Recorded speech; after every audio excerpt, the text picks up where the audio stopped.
Sal's latest thing is that he's going around now. He's having he had a tag sale at his house. Oh, no, you're kidding. Because poor Sal is broke. He's broke. He has no money. But I said, you know what? I know Sal makes a decent living.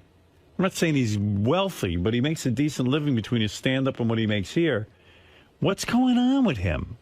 And then you find out he's broke, but he went to the Seinfeld concert last night for $200 a ticket.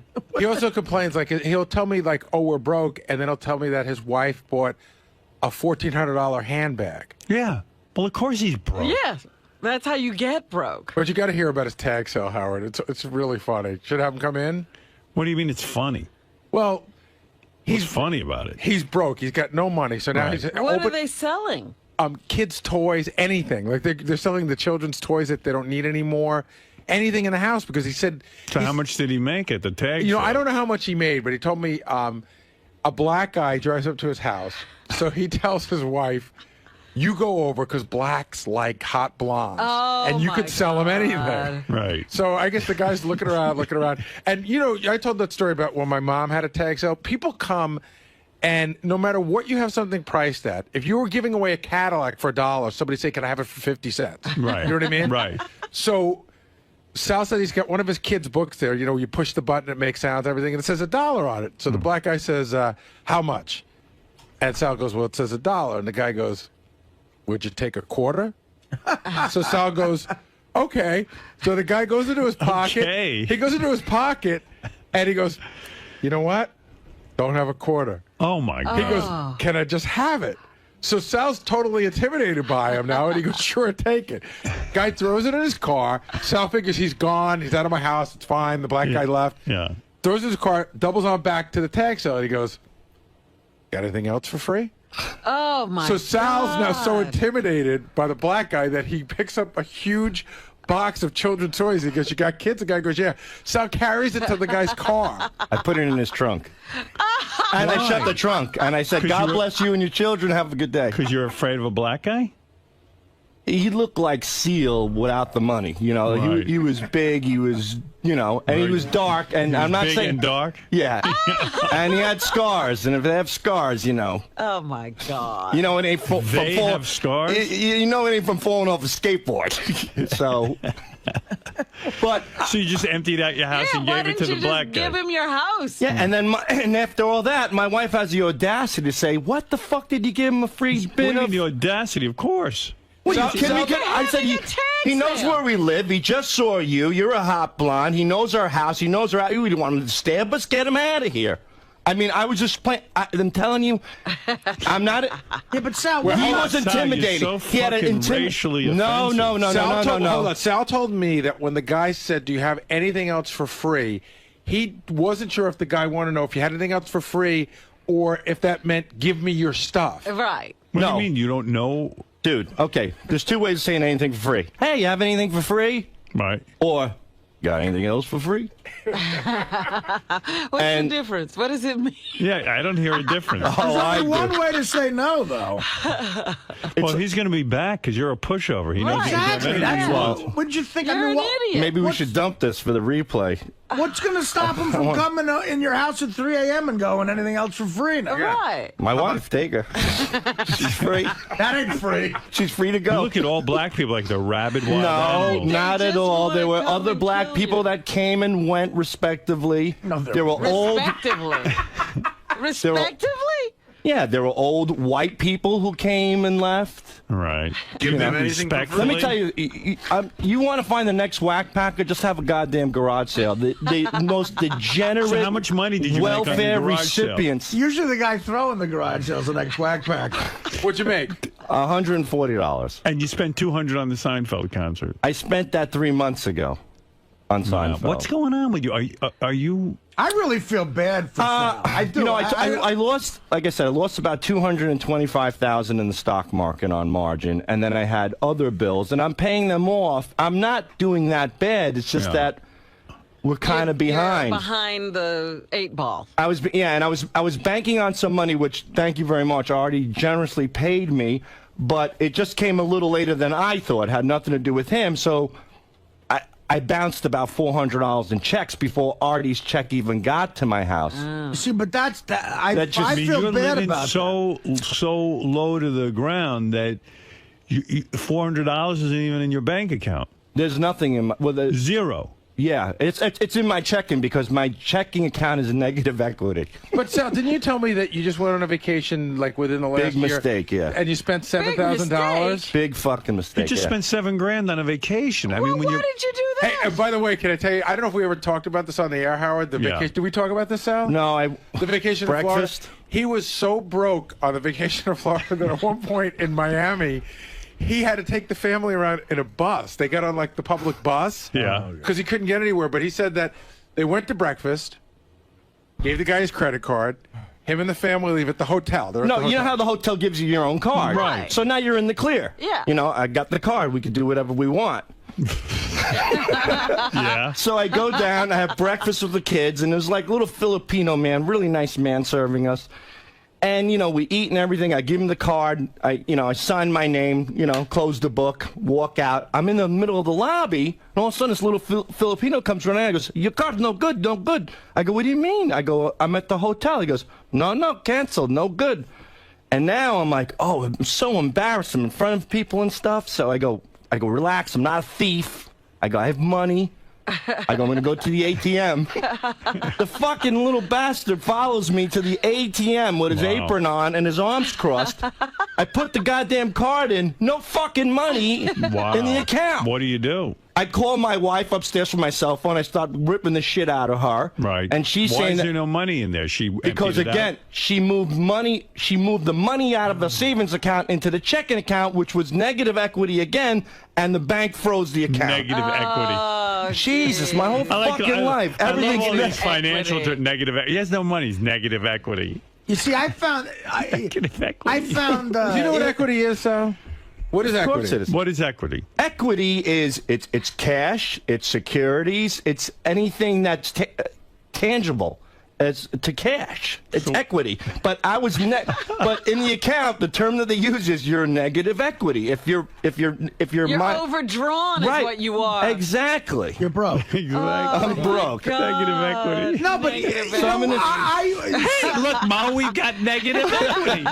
So now I Oh, don't. you knucklehead. Negative equity. I don't know what to do, so I have to call my mother-in-law, and she has to wire money over. That's a fun conversation. I love While that. you're having the Filipino guy still stand at your elbow. I with love his that arm. Sal's job was managing people's money. Then on top of Negative everything equity. else, my buddy Jerry shows up at this goddamn hotel, who I used to be in Wall Street with. He's a big shot, and I used to be pretty good. He's got his kids. He goes, "You going to the Sea Aquarium?" I go, "Yeah." He goes, "Yeah, I just rented the new Range Rover. We're going to take the kids wine shopping. What else?" And I'm like, this guy's going to ask me to chip in for gas. Fuck that. I don't want him to know. I'm dead broke right now in Miami with negative equity. So I go up to the concierge and I ask him where the bus is. We walk for about a mile and a half to get on the bus, which is interesting minorities on that thing. Interesting. We get on the bus. You know what, Sal? What you're finding out is what you have to be exposed to when you don't have money. Well, it's fine, Other but people. I tell Jerry that I don't want to jump in the Range Rover. I go, "We're getting a town car, know?" Right. Yeah, right. We get in on a this bus. fucking beat this shit bus. All of a sudden, I see Jerry. He comes back. I don't know where he was. He's unloading the car. He's got a bunch of stuff. And we pull up Oh, the no. fucking bus. Do most of your friends ask you to chip in for gas whenever they give you a ride? Yeah, absolutely. Except for John Hine. You're kidding. Hey, Well, that's work, though. You got it. I mean, it's $5 a freaking gallon. You No, got but it. wasn't then. that's to work. But I'm saying when your friend gives you a ride on vacation, he's going to say, "Can He you was please give me going gas anyway. money?" I feel obligated to give him I something. see. All right. So you get on a bus. And that's it. I get on the bus, and then, like I said, a whole school, or whatever you want to call them, of these young, very intimidating-looking Puerto Rican kids get on the bus. So I'm sitting there, and my 3 kids are sitting on the chairs, and you'd think you were taking them into a Scared Straight episode or something. Right. And I swear to God, I must have tapped this young Puerto Rican girl's foot, just like that. And she turns around, she goes, "Yo, what the fuck is up with that?"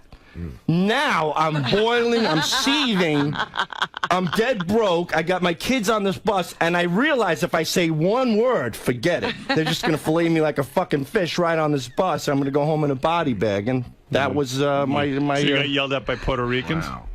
No, not Puerto Ricans. A young Puerto Rican girl. They can get a little feisty, so Right. she was feisty. There you go. And let me tell you something. If I sympathize with them. If I drove that fucking bus every day, I'd probably be just as nasty and angry as they Sounds like it are. would have been a lot more fun to stay at home and save $7,000. It was, and then I lost less money, so now I come home and I have no fucking money. Yeah, well, you're a fucking asshole. I think When you have negative equity, don't spend $7,000 on a vacation and don't spend $200 on Seinfeld Yeah, tickets. can you imagine the mother-in-law who's getting the call that they're down Right. in Florida on a vacation and they don't have any money and she's got to wire it to them? So embarrassing. You're like a migrant worker. Now, I felt bad because Sal worked for me at Westbury Music Fair, and, you know, I told him, okay, the check will be there in a couple of days, but it's... And again, this is my, I don't know if it's arrogance or whatever, you just don't assume that It's needed the that people that we badly. work with... Yeah. You did him a favor because Yeah, he'd you only did. spend it anyway. but I don't. I feel bad that you bounce checks because of that. I mean, Well, it's I'll not give you your the money, fault. But I It's- want to give you the money for the fine at the... No. But you did- I never... I don't need it. I really don't. I mean, I'll get ahead eventually. Because you get fined if you bounce checks, and I mean, you don't want to start bouncing But checks. Howard, there's something going on. Even as far behind as he is, I don't know why. I mean, he's been here for 2.5 years, and he's working every weekend.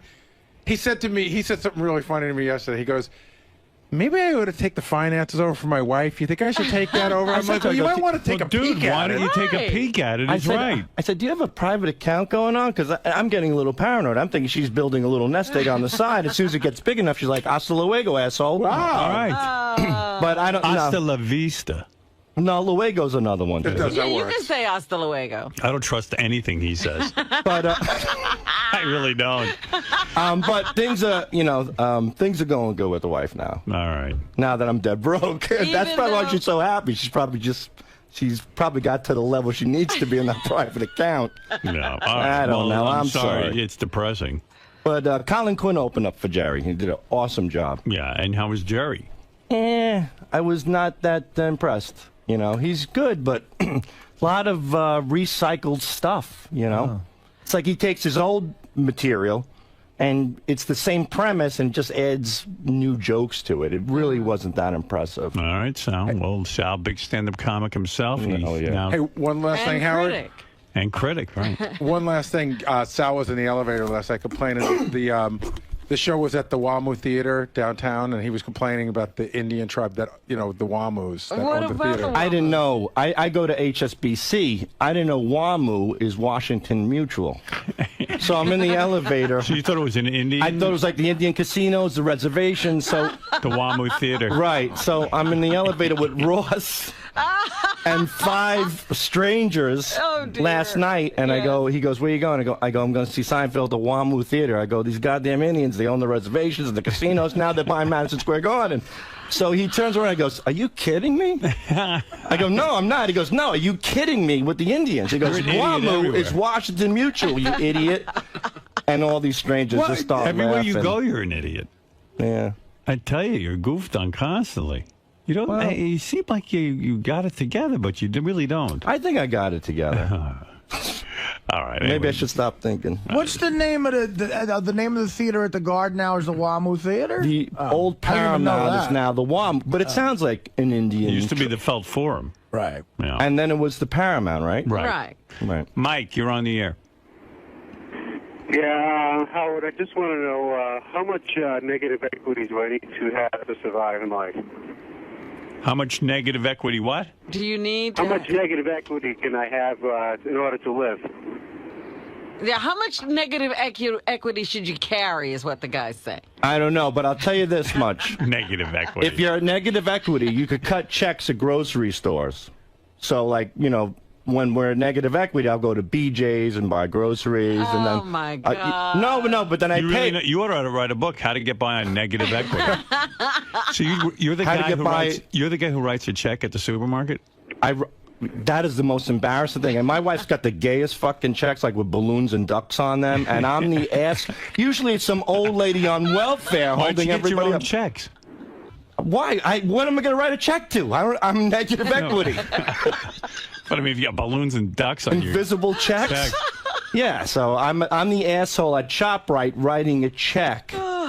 And then some guy asked me for a picture, and he asked the cashier to take a picture of me while I'm taking a check, shitting my pants. That when she puts it through the register, It'll go a red alert will come across. See, you know what? You see, Sal, you're getting into that dangerous area where you're going to be somewhat famous and broke. Right. I am. So, yeah. He's already in that area. He's arrived. He's definitely got the broke thing going, and he's almost up to somewhat famous. Well, he's definitely somewhat famous. He's just about to arrive. All right. Thank you very much. So Sal, with all of your stories of financial hardship, there was one theme that ran throughout the entire segment, that every person you mentioned, you talked about their race. It was the Puerto Rican girl. It just happened to be that way. The Filipino guy, the scary black guy that looked like a seal without money. You have to explain who these people are. You have to paint a picture. It's radio. There's no visuals. Right, but it seemed like every time you associate something negative, it was something negative going on, that you talked about the race. Right. You don't see that you're fearful of other races and cultures? I'm not fearful. I'm making people aware of the people I interact with. But you used words like they're scary. Well, they are. I mean, wait a minute. No. There are certain people, white or black, that can come off scary. That would happen to be a scary African American. I could definitely bump into a scary Caucasian. If a scary Caucasian was at my house, I would have said it was a scary Caucasian. I didn't drive up to my house. He did. I'm not the one with the scary demeanor and attitude. He was. Do you know what I'm trying to say? But as far as the waiter in the Miami hotel, why even go as far as to mention that he was Filipino? It's cute. I said, very nice Filipino man. You know, it makes people realize that Filipinos are working. You know what I mean? It's nice. It's like giving them it's like a shout out to the Filipinos. Good people. They're good. I mean, now I'm saying something good, and still, you're probably still accusing me of stereotyping somebody. Hi there, fellow horny pervs. If you enjoyed those clips with the salacious and beautiful 𝗦𝗫, then make sure you tune in soon, because coming soon to Howard TV is the full Inside the Porn Actors Studio with 𝗦𝗫.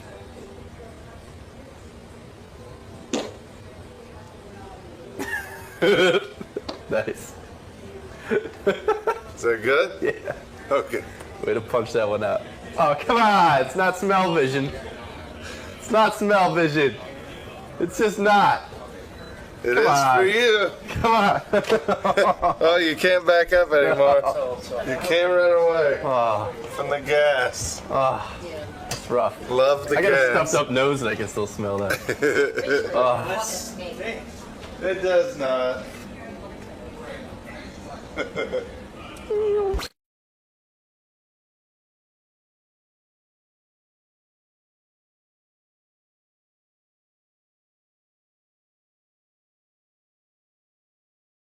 Well, he just came back from Sicily. But how long was he there? For about 6 months. And so what? But your mom's here, right? Right. So what is he doing in Sicily for 6 months? We don't ask. But no, really. He's working on shipping wine in, and he says it's actually coming here. I saw him yesterday. He said it's coming here, I think, on the 11th of November. He has a whole container of wine coming in. So he's getting involved in the wine distributorship business. Yeah, you gave me a bottle of wine 2 years ago. You go, my father's getting in the wine business, and that's the last I saw of it. That's the last I saw of it as well. I think my father hooked up with a wine guy. He got a few bottles of wine. He's in the wine business. I certainly hope that's the case, because he's been pressing this wine for the past 2 years, and now this container of wine is supposedly coming in. Now, do you think most wives are unaware of what their husbands are up to? No, not most. I don't know. I think it's important to stay on top of your spouse, on top of your husband or wife. I wish I would have in the past a little bit more. Literally. Yeah, both. Man, it's important to stay on top of your spouse. No, but that's not the question. Our wives, especially of our parents' generation. Definitely not. Definitely. I don't think, my mother did her thing. My dad did his thing. He went to work. She stayed at home, took care of the kids and the house, and that was that. A lot of times my dad would come home and go, I have to go to Arizona this weekend. He would just leave for Arizona. And your mother would never say why? He'd go to open up a business. What kind of business? Or did it ever get that far? I don't think it did a lot of times. We went to Sicily one time. We're driving. I'm in Naples. My dad, we put us all in the car. He goes, we have to go visit my cousins in Sicily. We're driving like for 6 hours. We get on the boat, then we go over the bridge, and we're driving. All of a sudden, he stops. There's this huge rock. He reaches underneath it, pulls out a garbage bag, puts it in the trunk, and keeps going. Nobody in the car says a word. We just know not to. It's just weird like that. Now, do you think in your relationship, I mean, we've been down the 143 road. I don't want to go there, but do you think, do you make Christine aware of everything that you're doing? I'm not talking about cheating or anything like that, but I mean more like, work stuff or, if you're going away or whatever. Like, does she want to keep tabs on where you are? In the beginning, I did a lot, but, now I come home and she's like, what happened today at work? And I said, nothing. It's just the same old thing. And she says, why do you get so uptight when I ask you about work? I go, because if I bring something up, we're going to get into an argument and you don't know the whole story. And But what do you mean? What would you argue about at work? Well, let's say like my sex life sucks, something like that. And but I mean, when she says what on at work today, you'd say, oh, we had this comedian on. She used to be on Last Comic Stand, and she's pretty funny. She did the roast. You don't. Yeah, somewhat, but I'm tired. I don't want to talk. I've been talking all day. I've been working all day. No, you're just tired of talking to her. Well, I'm not. Yeah, but you are. Maybe a little bit. So, it got to the point because I don't bring up your work anymore because you don't want to talk about it. And do you say to her, what'd you do all day? No. Does she tell you about her day anyway? Yeah, I do ask her from time to time. We do talk about it. But what am I going to hear? She went to Target. She bought bottled water. She stopped and got her hair done. She was, talking to her girlfriends. I got to tell you, we sit at the dinner table every night, and it's not like I'm like, the teacher, like, what did you do? What did you do? I'll be like, Lucas, what'd you do today? Oh, school. I go, Mary, what did you do today? She said, I went to the gym, and I did this, and I did that. And I do ask the Jack questions. says who was on the show, and that's what you do at dinner, I think. We do that at dinner. I do ask the questions, but there's really, after being with somebody for close to 20 years, it's pretty much the same monotonous routine. So I always ask, and we certainly share a lot of things together, and we talk about our friends and things that are going on. But I mean, so the question is, could you pull off a Ponzi scheme with your wife not knowing about it? No, I couldn't. Not with her. No, she's well aware of my schedule. She does. She puts my schedule together as far as the well. In this case, it wasn't Bernie made our schedule. He had a regular schedule. It's just what he was doing while he was there. That's right. I certainly couldn't pull it off. No. We're certainly in tune and in touch with each other as far as I know. Hey, Ronnie, I see you over there. Are you doing Good Day LA or what? I don't know. Where did this come from? Munfan Network. What do you mean? A guy tweeted that, hey, Ronnie should do this Good guy Day runs LA? a thing called Munfan Network, all promotion about Ronnie Mund. What does that mean, though? It's like a website? On Twitter. Is this officially sanctioned by you, or I don't give? Listen. I don't give a shit what he does. He puts shit up all. No, what are you talking about? Money? What do you right away? Everything is money with you. What are you? The funny thing is, about? when Ronnie says he doesn't give a shit, his world that is officially sanctioned. Are you okay with it though? It's so stupid. No, Some cool. of the stuff Do he you puts follow up it? though. Well, it's on my page, so I see it. Well, what are some of the other things you some think of the she should do? Like here's some of the I could get on there right now probably because I'm sure he heard that, he was mentioned on the show. There'll be like 10 in a row of what? Hey, Leonardo DiCaprio, put Ronnie Mund in your next movie. Hey, Donald Trump, make Ronnie Mund the judge at the Miss America pageant. All right, so he's spreading the word. Hey, NASCAR. You make Ronnie a grand marshal at your next race, shit like that. So he said, "Hey, Jillian, put Ronnie on." Right. So in other words, you're not booked at all. Pretty much booked. No. Oh, okay. But I'm not booked. But you are booked to walk the red carpet. Oh, that's got nothing to do with him. And what is that? You're walking the red carpet for Fox, you said? Yeah, for UFC, the launch of UFC on Fox, November 12th. And they're flying you first class? Yeah. Very nice. Yeah, it's cool. Is it because you have another thing coming up? Yeah, I got or something. I have something as going on with them, and the guy who's putting the UFC thing together is also the guy who's part of putting that my thing. thing. This is cool. Like this is like a soft launch of Ronnie. Yeah. Like Ronnie's coming here, but not promoting anything, but just people get to know Ronnie for when he's got his big gig. Need to be seen on the red Right. carpet. So what's your plan? As far as what? You're just going to stroll down? You got to have Stroll a game. down? You got to have a game plan going in. What kind of game plan? I just walk and do the usual me. Gary, you're a red carpet veteran. What advice can you give Ronnie? Give me some advice. Usually when you're on the red carpet, usually they're asking about the show, so just be ready for questions. I always try to figure out how I'm going to handle anything I don't want to talk about. I'll tell him to fuck Like off. when Howard's contract was up, and I went to the McCartney I was thing. going to say, your plan for the red carpet is to tell him to fuck off? Well, if I don't like what they're asking me, no, I won't say it. No, like, I'm only kidding. Well, that's got to be exciting getting flown out to L.A., walking the red carpet. Yeah, it's exciting. I'm all hyped up about it. Are you bringing your girlfriend? No, she can't go. She's got to work. Don't you think? I can't see Jillian not having him. I know there are two other people and others in decision-making process. Oh, then he put up one also that I should be on Jimmy Kimmel. You know, hey Jimmy, he's coming out to L.A. You should put him on the show. You know, Jimmy could probably work you into a bit, but I don't think he could book you as a guest. I think that, believe it or not, Good Day L.A., they have like authors and actors on, and I know Jillian could do 8 minutes with Ronnie in her sleep, but I don't know if she could talk the rest of the people, the producers, into putting you on. Right. Yeah. Hey, you got any other plans while you're out there? I'm going to see some friends because mostly I got just one thing going on, and then the UFC thing. So I'm getting out there on Thursday, so I'll have some free time and see some friends out there. Well, good luck with that. Yeah, thanks. Hey, it's Gary 𝗏𝗏𝗏. On Tuesday's wrap-up show, we talked to Benji because Benji brought in his new friend, his girl that he's in love with, that wanted to perform. So we talked about how wacky Benji was acting. He couldn't eat breakfast. He hung around all day doing her sound check. Then we all tried to give him advice, and JD even stepped in to give him advice on how not to be a friend to a girl. Here's what happened.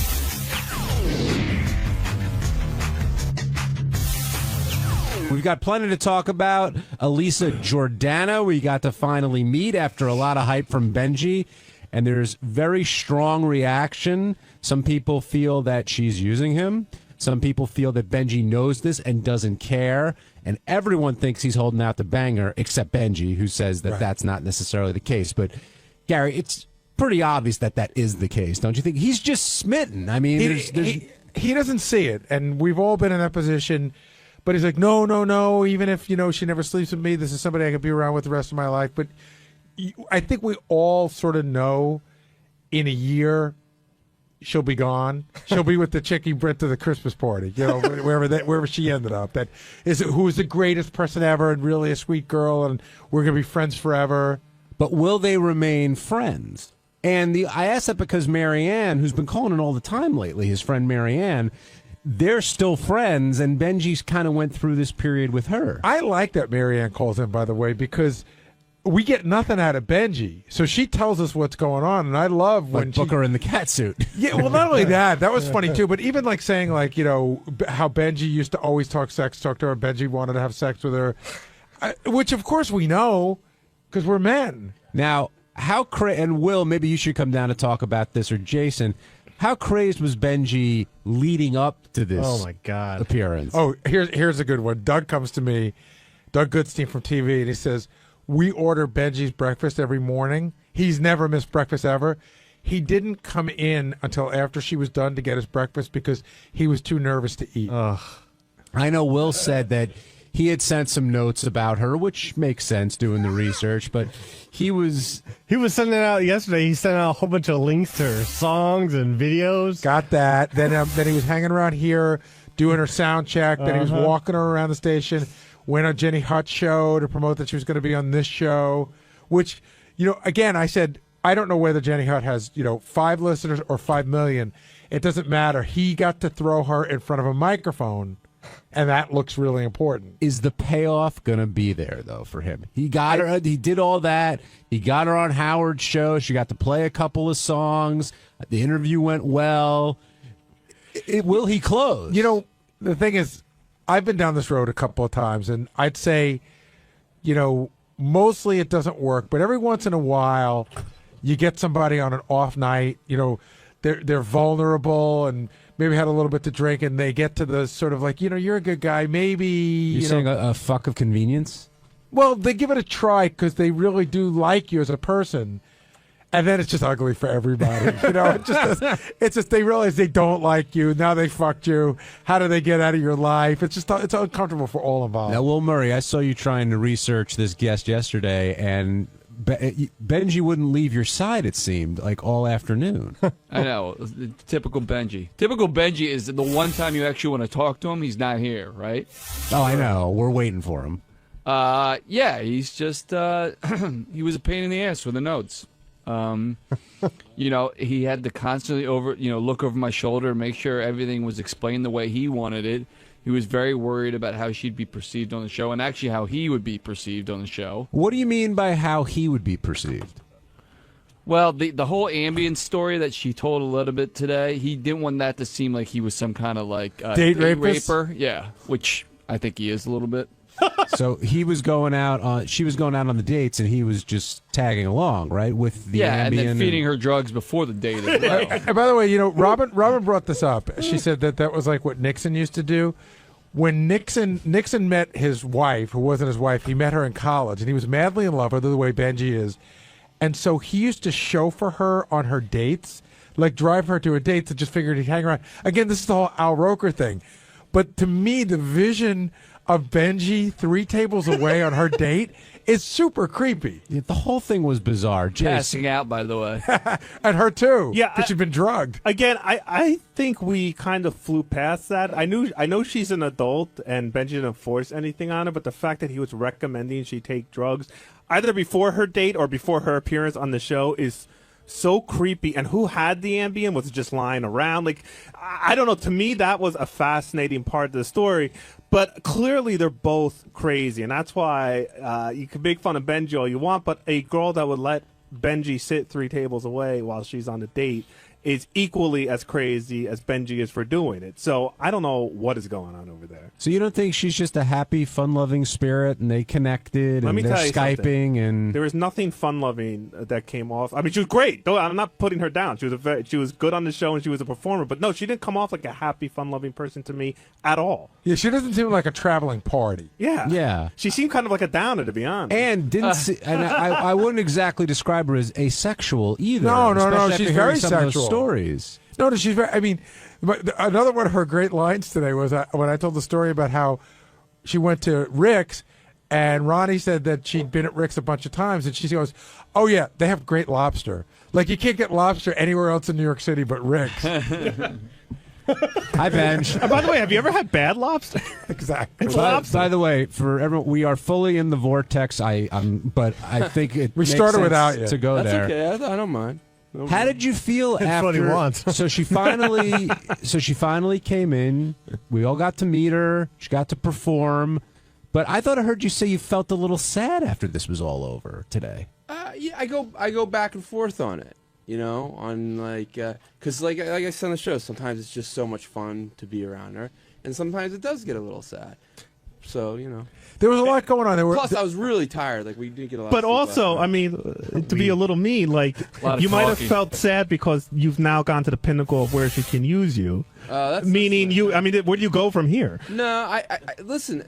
It's been the same way for weeks, and No, but this was sort of a build-up. I understand where Jason's coming. Like this was a big thing. Like this was the kind of thing where you'd hope after you get on, maybe even not today, maybe tonight. Yeah. She goes, "Wow, this doesn't get you laid." I don't have any fantasy of that happening now. I listen. I'm fat now. If I met a girl as heavy as me, but had as good looking face as me, I would say, look, you got to lose weight. Do you think if you lost that weight, like you're saying, and you're in your ideal shape, do you think that would make a difference? Because it sounded to me like today, it's not going to happen with her. All right. Well, I actually tweeted this recently. The great thing about being fat is you always have hope. But do you think I lose all the weight and there's this? But do you think it's only a weight thing? That's the only thing between you and her? I think no. I don't know.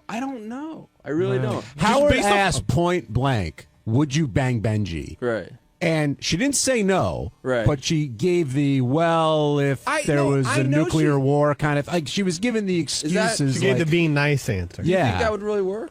Well, it seemed like you got this sort of not that good looking, but a great personality. No, I know. rap. Like I knew when I pitched that as a hey, to have her on. I was just talking to Greg about this. Like, there's three things going on. One, did I want to get her on the show and like help my friend out and impress her? Absolutely. Did I want and get her music out there?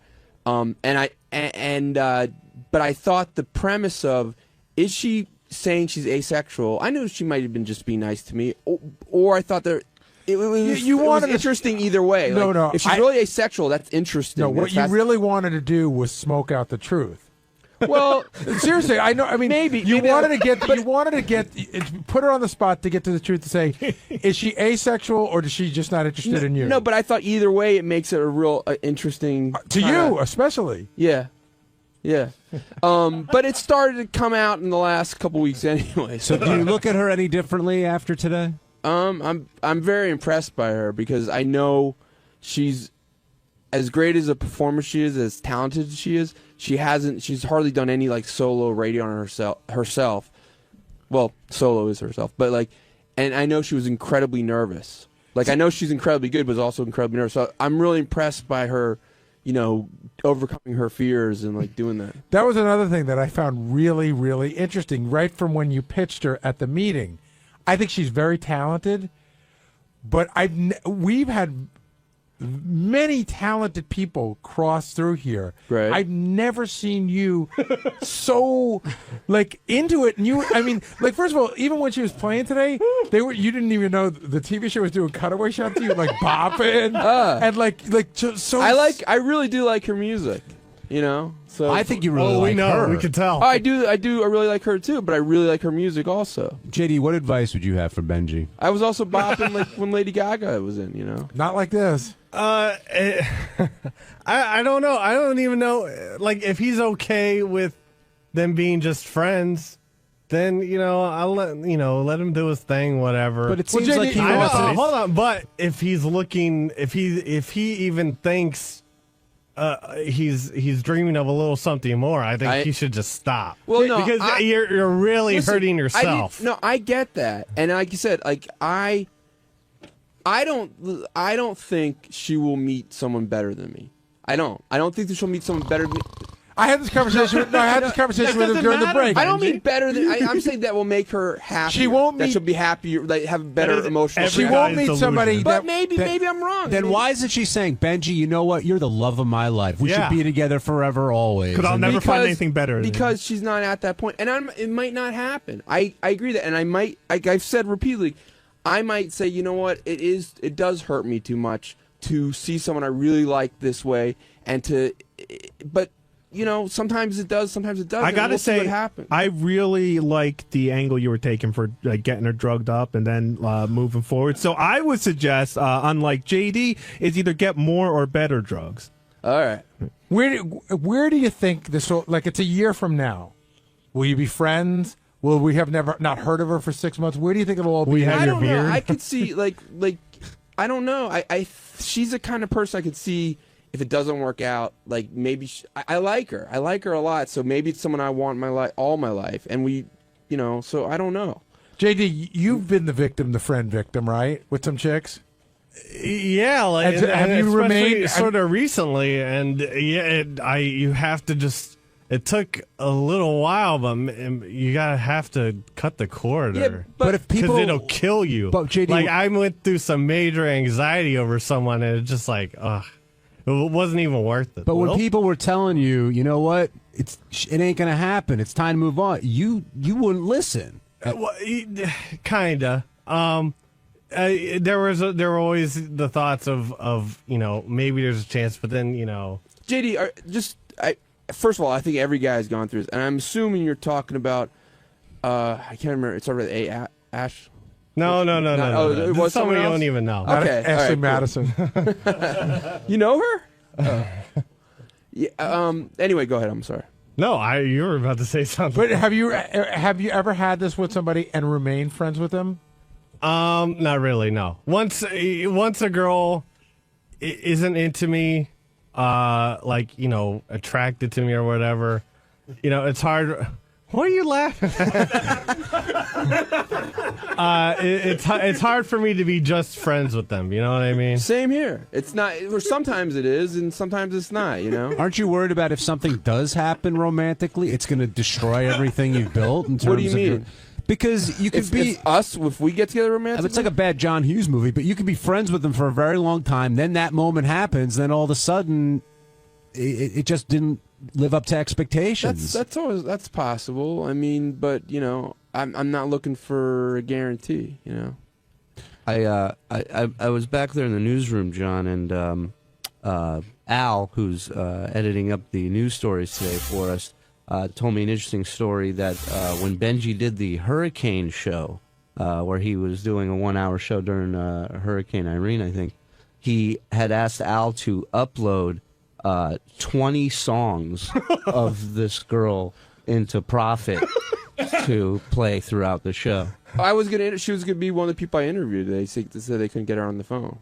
Now, you so Al sat there and had to upload 20 Well, songs. they asked me, they said, give us every single thing you want to upload that could possibly be, because they also told me when I did the Hurricane show, it could be all night. So you skipped the Billy Joel anthology. No, I also had several Daniel Johnston songs. I tried to get a Kenny Roby song about Daniel a hurricane. Johnson? Another guy won't bang him. Yeah. Well, don't say that so quickly. Don't say that so quickly. Hey, Benji, one question real quick. At your peak, do you think you like Marianne more than you like, what's her name now, Elisa? It's so hard to... Nah, I don't think so. Does it bum you out that... I do love Marianne. Does it bum you out that Marianne calls in? Because it pissed me off. I mean, I love her, and Marianne is one of my closest friends, and we're one of my best friends. But I don't like this, like, you know... I don't like... It's you don't need to tell people... Like, you know, just give it up, give it up. I don't believe in telling people give up something. I can say, like, hey, you know what? I think it might lead you to getting hurt. But just drop it. It's never going to happen.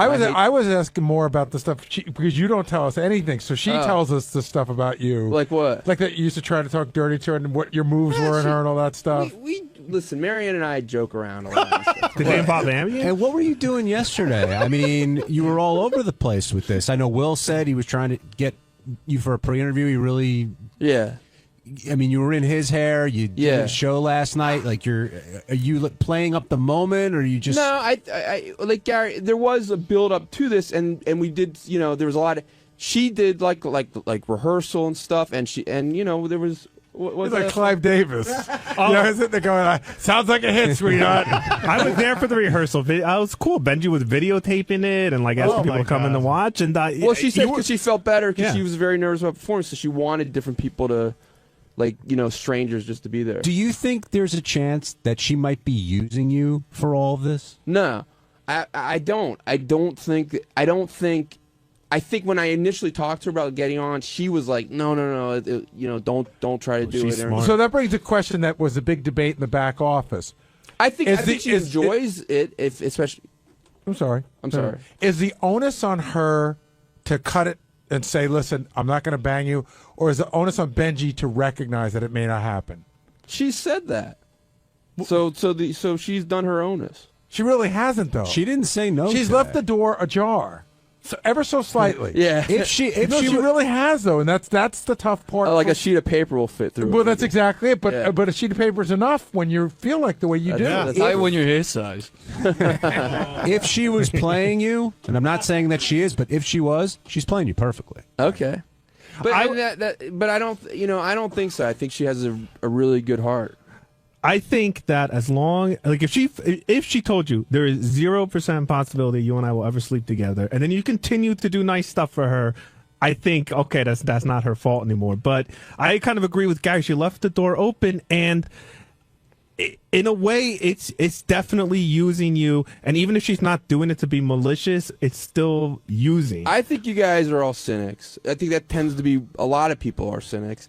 I'm not as cynical about... You're a romantic? Pussy fuck. Yeah. On Wednesday's wrap-up show, two of our favorite people were here, Ronnie Mund and J.D. Harmeyer. And Ronnie spoke about how you get permission to chain a guest because he was worried about Lou Bellera and Joey Buttafuoco possibly getting into it. So we heard some Ronnie logic, and then right after that, J.D. talked about the email he sent to Howard, which said spoiler alert, and had the spoiler in the subject. Two great minds, all for you.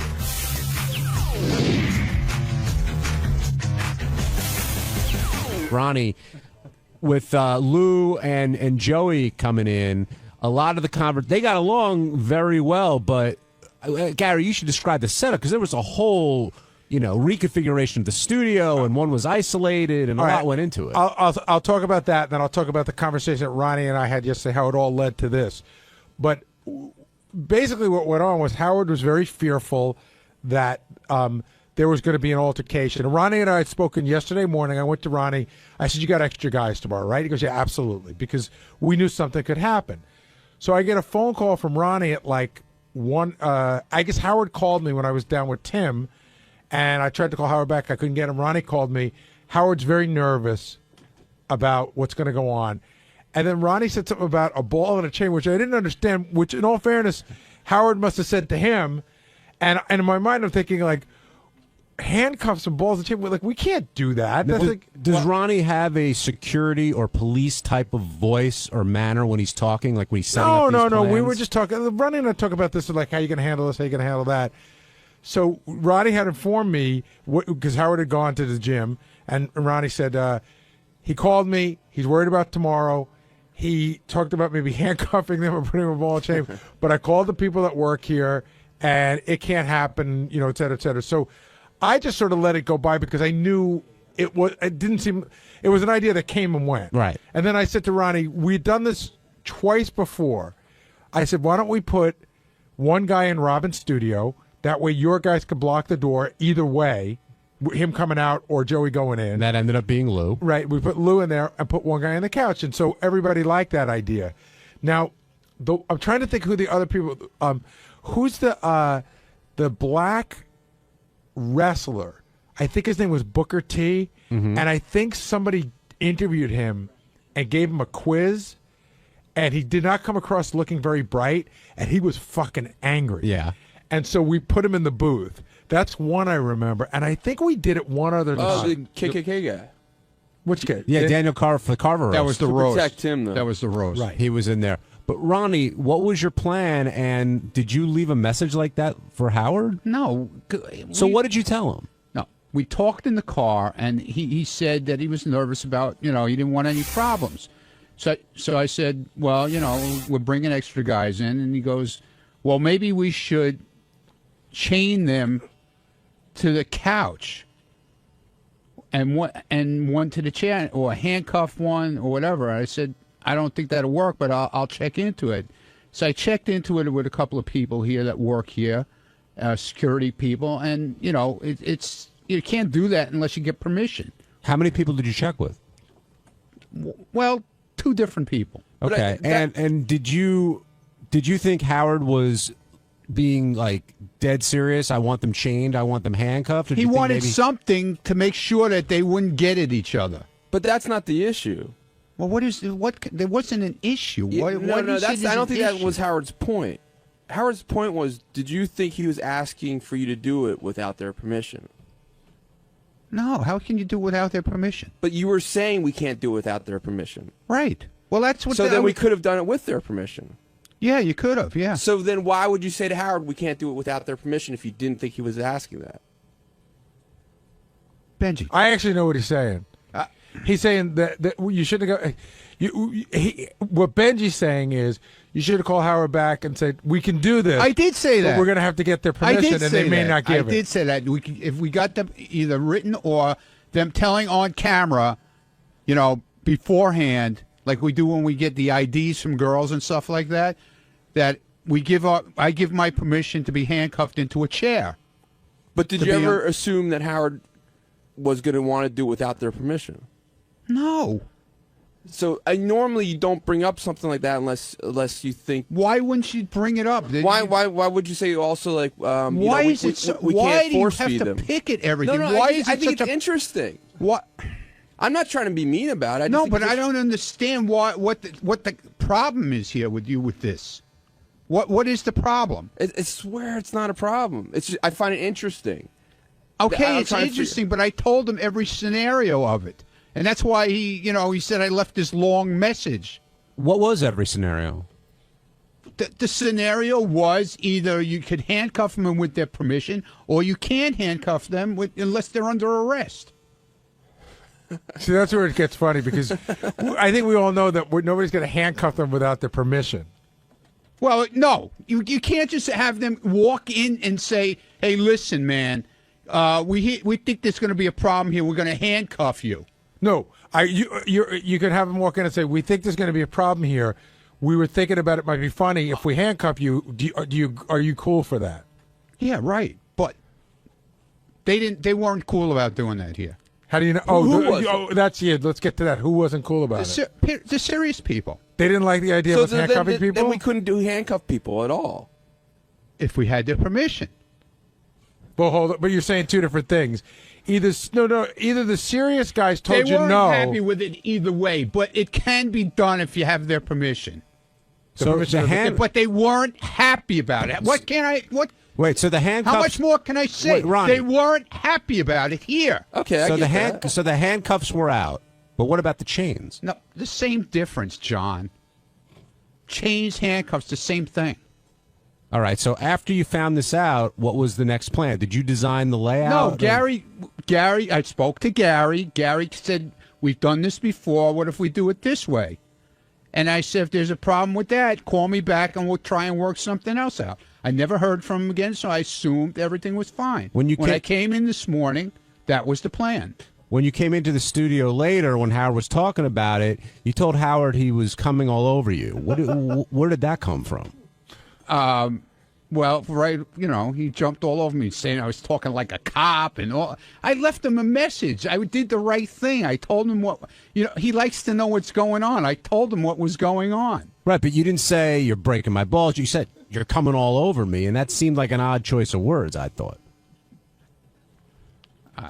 Why, John? Why?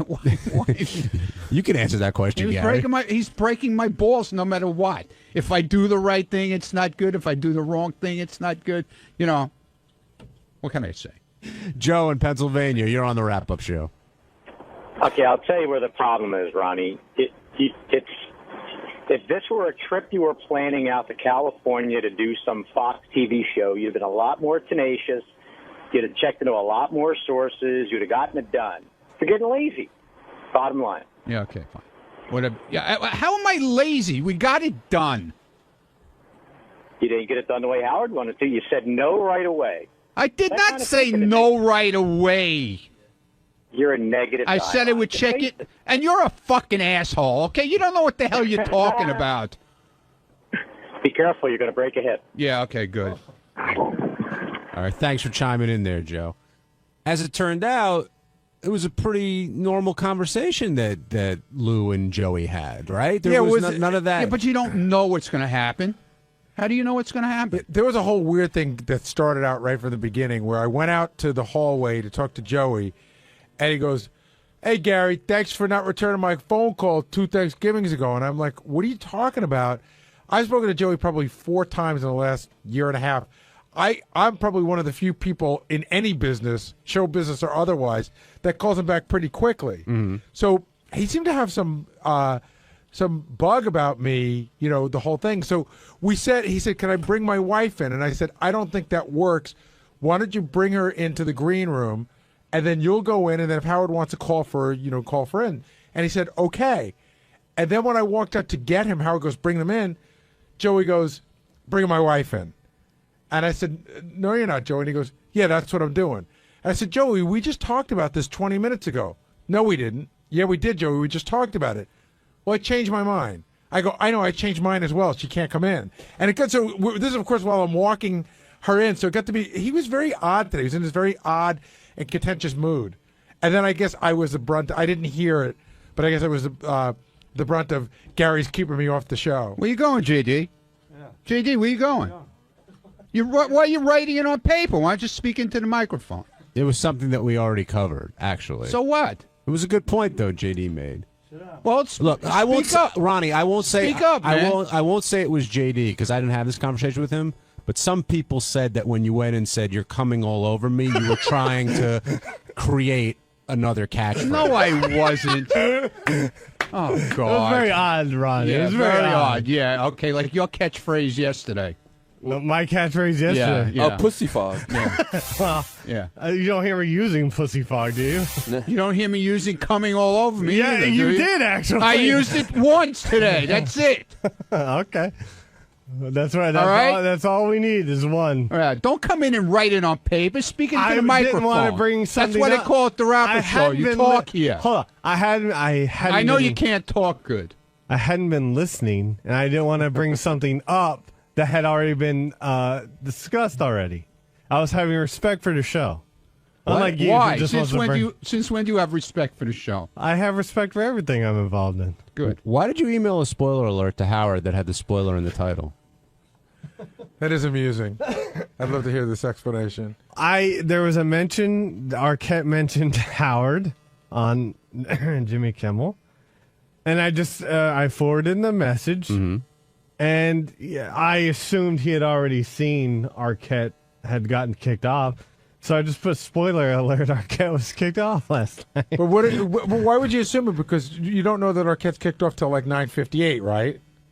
Yeah, well, I assumed he woke up early enough or tried to find out or something. Because most people would have been spoiler alert. Don't read this if you don't want to know who got kicked off Dancing with the Stars last night. He's going to see either way. He's going to see who mentioned him on Kimmel. No, but if you said what I just said, then he wouldn't do that.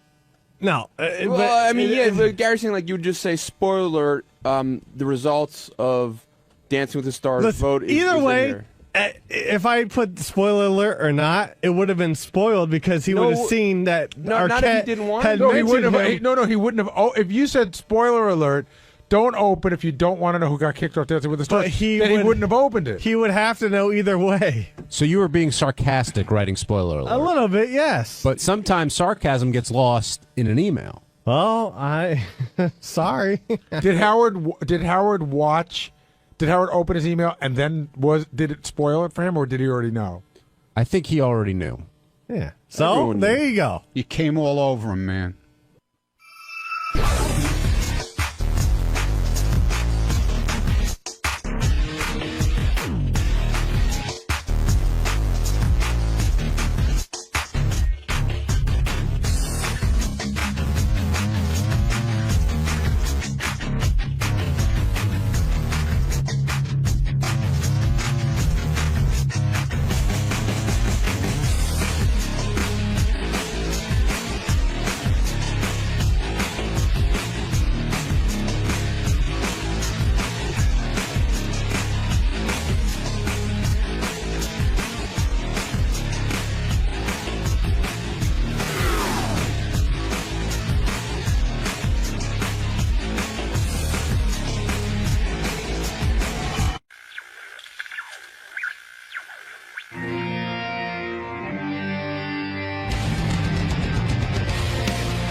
Hi, I'm Amy Schumer. I'm a comedian, and I'm here at Sirius to be on Howard Stern's radio show. And it seems like people really like it. Now, yeah, it's mildly popular. Yeah, he has some listeners, right? He's growing. He's a work in progress. Right. Yeah. But we have a lot of faith. Yeah. In It's Jesus. gonna be all right. Oh, of course. The Lord will guide more listeners toward him. As long as you give your soul to the Lord. Oh, it's been given. Okay. My soul's been with the Lord for a while. I had figured you had that look to you. Yeah, like I've been saved. Amy, this is a big deal for you as a This comedian. is it. This is the biggest deal there is for a comic. Well, have fun today. Any advice? And just Godspeed, and may the Lord bless you and keep you. He's always with us. And also with you. I should probably play Amy Schumer's appearance on the Charlie Sheen roast to get everyone all excited about her, right? Yeah. Because she's out in the green room, and I got a lot to get to today. I got to still play Richard and Sal's new phony phone call that involves Oh, Ronnie. that was an old one you just played. That was just old, yeah. Amy Schumer is a young comedian. I think when Whitney Cummings went off to do her TV show, they had to get somebody new on Comedy Central who could be hot and be funny. So here is a. Hold on, Gary. Slow down.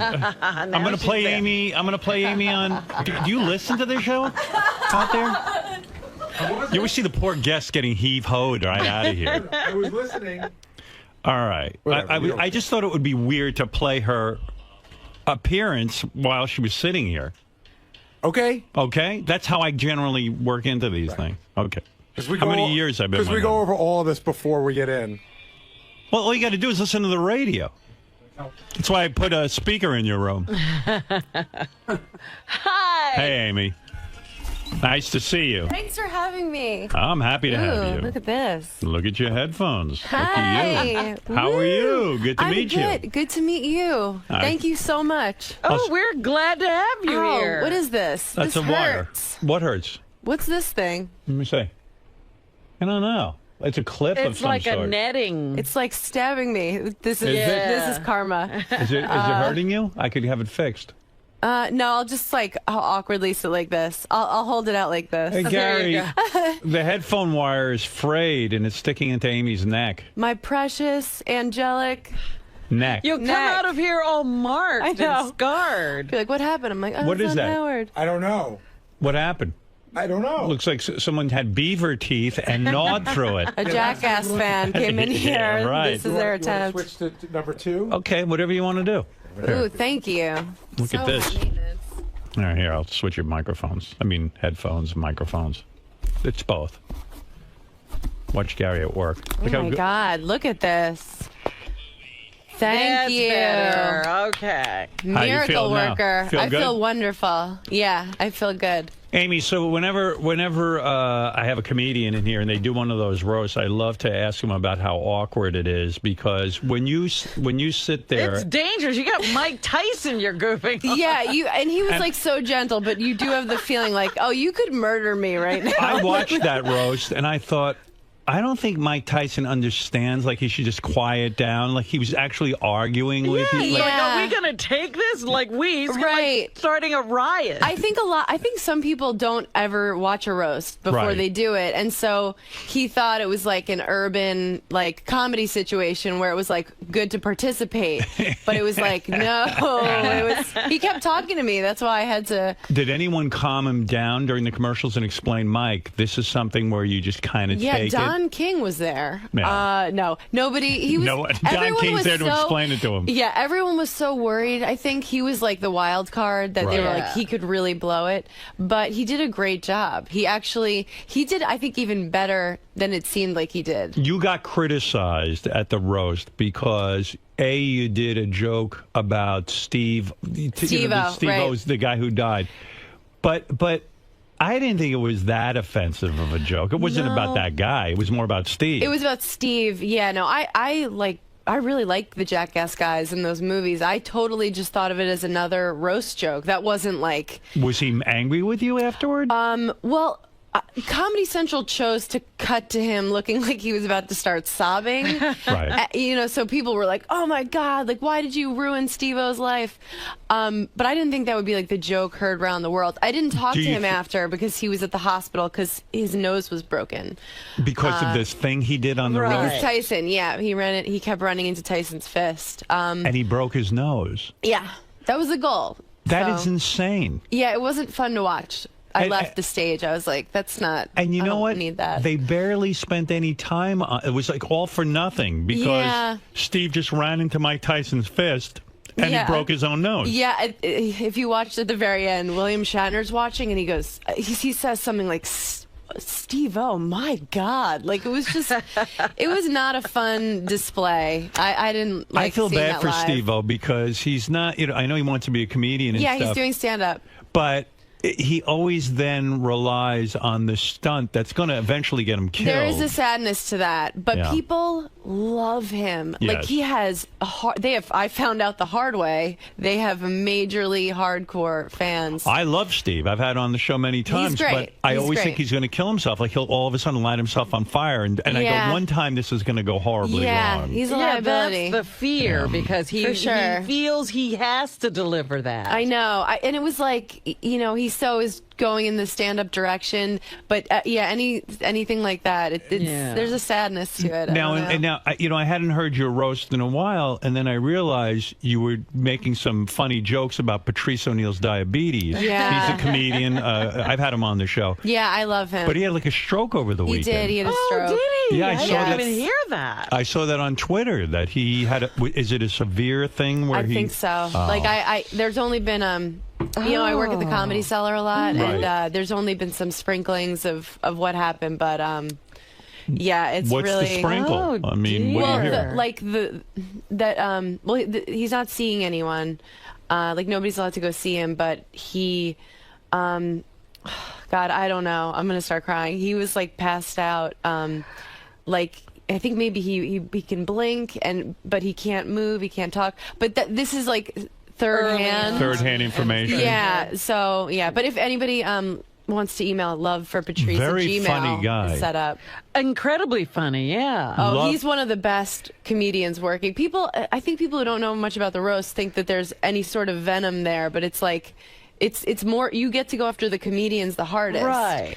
It's called Love for Patrice At Gmail. at Gmail, At and you can gmail.com. write him. Just write, you can just. Is he send in. Is he going to live? You don't I know. don't know. I just thought all comedians know the health of every other comedian. No, Well, I mean, usually he's a it friend. seems Like they're a small Right. community.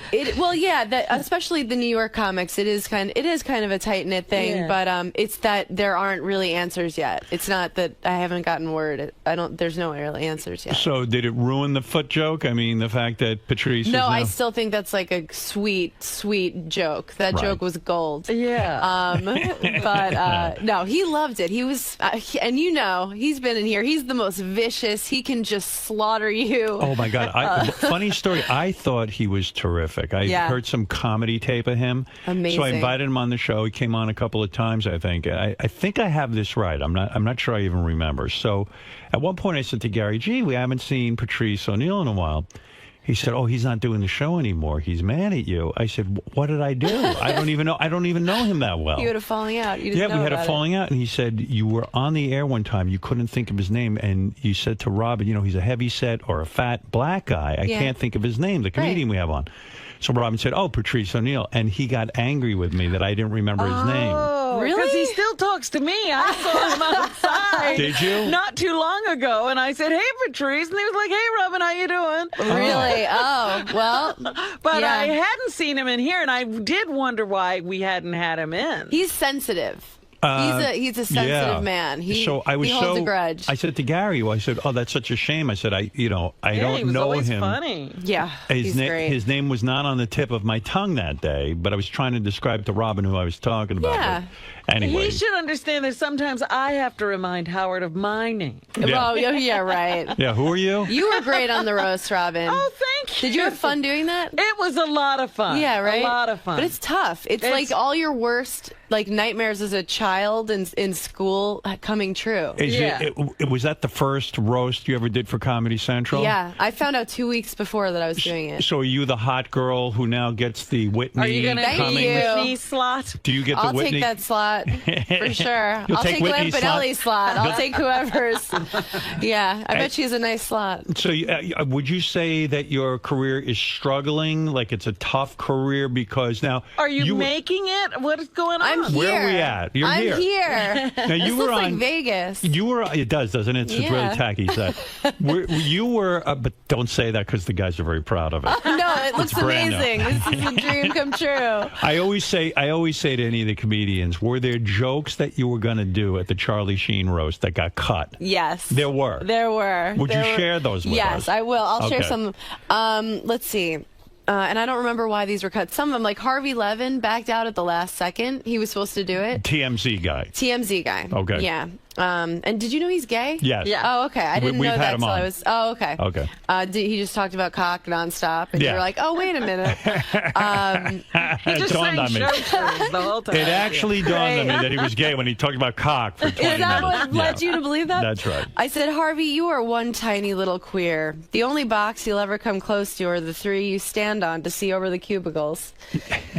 I said, you've done more fudge packing than a Keebler elf who loves anal. I said, Harvey, you bottom-feeding, despicable Jew. And I could say that 'Cause you're because Jewish. I'm honest. Right. You make your entire race go from saying never again to, well, just this once. You should have been there. I know. He backed out. I was so bummed. That I was would've going to been go so after good. him. Yeah. Now, do you write these yourself? Yeah. Wow, that's hard, huh? To It sit in a is. what is the process of coming up with roast jokes? What is the inspiration? Like, what do? You just do you sit yourself down in a room Yeah. and go, I am going to think about Harvey Levin. About Yeah. What's the meanest, worst thing? What do I think his deepest insecurity is? Right. Or just like my fat jokes about Shatner. I'd originally written those for John Lovitz, but Lovitz looked pretty good, so I was like, I just kind of Switch 'em. transferred them to Shatner. And then I found out while we were sitting there that he's like in his 80s. Yeah. And then I'm like, I'm calling this 80-year-old guy fat. But it made it even give him a funnier. break. But he was a good sport. Right, Yeah. right. But they cut Do out you my feel- Jeff Ross ones. Do you feel bad about making fun of people at all? Does it get? If I thought I really hurt someone's feelings, I would feel like shit. Do you come up with really mean jokes that are so bad that you go, I cannot say this on a roast? Yeah. But that's the process. You've got to let everything fly. Yeah. And then you kind of tone it which down. is weird because that Steve-O joke, I did not think that was going to be anything. You know, I didn't go into this roast like, I don't care who I hurt. I want to see my name in lights. I just wanted to do a good job and write jokes that I was proud The of. other one I thought that was really woo was the, those two women whose lives Your you ruined, daughters? your daughter. Yeah, that was good. Thank you. Yeah, that was a real good one. I thought that was one that would have gotten more flack. But How long you never does know. it take you? Like you get basically like 2 or 3 minutes on those roasts. Yeah. How long does it take you to come up with your roast material, your A game for a roast? Well, it's 6 minutes. We Okay. get like between 6 and 8 minutes, except Jeff Ross gets like an hour. Right, 'cause he's so good at Yeah, it. he's the best. Right. He's the best. Well, Geraldo was the best. Yeah. Greg Giraldo was great. Oh God. Yeah. So I think I found out that I might maybe do it like a month before. So I just started writing, and going around trying my set out. When I found out I was definitely doing it 2 weeks before, I went to every club and tried out the joke. Every joke, right? And Yeah, which Charlie is- Sheen is pretty easy. I mean, that's a lot to work with, and you don't feel bad doing it because his life is pretty awesome. Yeah. Right. Yeah. There's like not that much sadness to him, and I was glad he had us all over at his house the night before. Oh, really? At his manager's house, and he was just so cool. He just, I think, wanted to look us in the eye and make Right. sure we weren't like, we're gonna get you. That's kind of weird. I had no idea. Yeah, I didn't know like that. What a preemptive strike. It was I thought it was a great idea. It's just because But does that make you eliminate some of the jokes that the fact that you were at his Yeah, home? when Lovitz wasn't really fat, I eliminated those jokes. No, but I mean, did it make you eliminate any of your Charlie Sheen material because No. you were meeting him? Oh no, not at all. I would think maybe that would ruin it ahead of time. If I was Comedy Central, I'd be like, no one's getting together the night before. No, they liked it. I think they're going to make it a tradition. I see. Because it's like the way I felt about it was like we're all kind of we're all doing this show together. We're all making this show together. What do you mean they decided to call you like a month in advance and say maybe you'll be on? Well, they shoot for the stars. Like I think they put an offer out. They put out offers to like Johnny Depp. You Right. know, they hope someone's going through a bad phase. Like they'll But just is catch someone having a meltdown. But is Johnny Depp really the right guy to have to one of those roles? You got to be really He's professional. hilarious. No, I'm just kidding. yeah. I'm just Johnny Depp, I mean, would be a disaster. Although people are excited to see Johnny Depp, the People movie love star. famous people. Yeah, but I mean, you need a couple of views. You need comedian, like comics Yeah. do the best on there, no question. They That's right. sweeten everybody else's set after the fact. But the comics, I think, always do the best. Yeah. But yeah, my favorite part of the whole process was running around getting ready. So what did they cut of you? What did you say about Jeffrey Ross that they cut out? Oh, they cut out all my Jeff Ross jokes. Really? Yeah. I like to intro to him. I was like, Jeff Ross is gross. I was like, but I mean, I could see a girl hooking up with you, Jeff. I would sit on your face just so I wouldn't have to look at it. That's good. Why did they cut that? I don't know. I think just for time. They like to see the stars. Like, I Right. mean, you know, and he's a star, but he's not Right. Sheen. Kate Walsh she's had such a full life, but no one to share it with. She really proves that no amount of money in the world can fill the hole that her uncle used to. They said no. Oh. They're like, no. I'm like, okay. I don't know. I would have liked her. Right? Yeah. Why not? Yeah. She was cool. She's so cool. Does She would have been fine with it. Does it kill you inside when you've crafted these jokes, you went to comedy clubs, and then they go, ooh, And they stay on that piece of paper. You mean in the audience or Comedy No, Central? does it kill you that, like, you spent all this time working on a joke and then suddenly Comedy Central says at the last minute, ooh, no one's ever going to hear it? Yeah, it does, hurts. right? It's like a loss. Yeah. Yeah, It because, sucks. I mean, you can't wait almost to deliver that joke. Yeah, there's so many changes last minute that I was like, oh, it's going to be like this. Like, I was supposed to go up earlier, and then they're like, you're going almost at the end. So it's all these things, and you're just like, oh, and they don't care about, they care about the celebrities. I didn't even get, like, my makeup touched up. Nobody told me the red carpet had started. I was like, anyone want my picture? They were like, no, thanks. No one knows you. Do you have these jokes memorized in a sense because you've worked so long on them? Well, I only worked for 2 weeks on them, really. So a little bit, like I'd said them a bunch, but they're not on the tip of my tongue like my act would be. Is it your biggest fear that you'll craft a joke for the roast and then you're delivering it and then you stumble like over a word and then all of a sudden, like Sarah Silverman told me that's her biggest fear. My biggest fear is rape. Rape. Next to but rape. Then, right after rape, a close second is no, not at all. I don't know. I don't think so. Would your biggest fear be getting raped at the roast? Yeah, getting raped on TV. And stumbling over your lunch. Yeah. Yeah. Oh, my God. Speaking of rape. Yeah. So the one taboo thing they said to you can go do the Charlie Sheen roast, do whatever you want.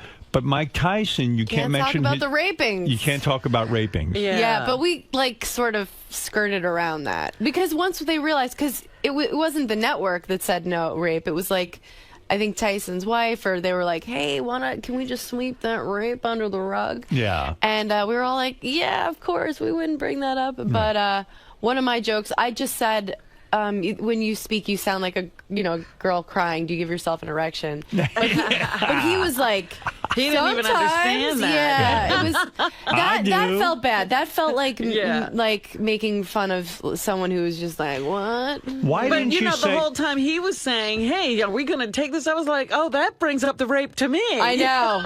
He's like, when should I start raping this girl? Shatner's like, I don't know. Why didn't you say to Mike Tyson, I know you said no to the rape jokes, but since when does no mean no? No means yes, Mike. Yeah, yeah. you know that. I wrote some good rape stuff that I had to cut.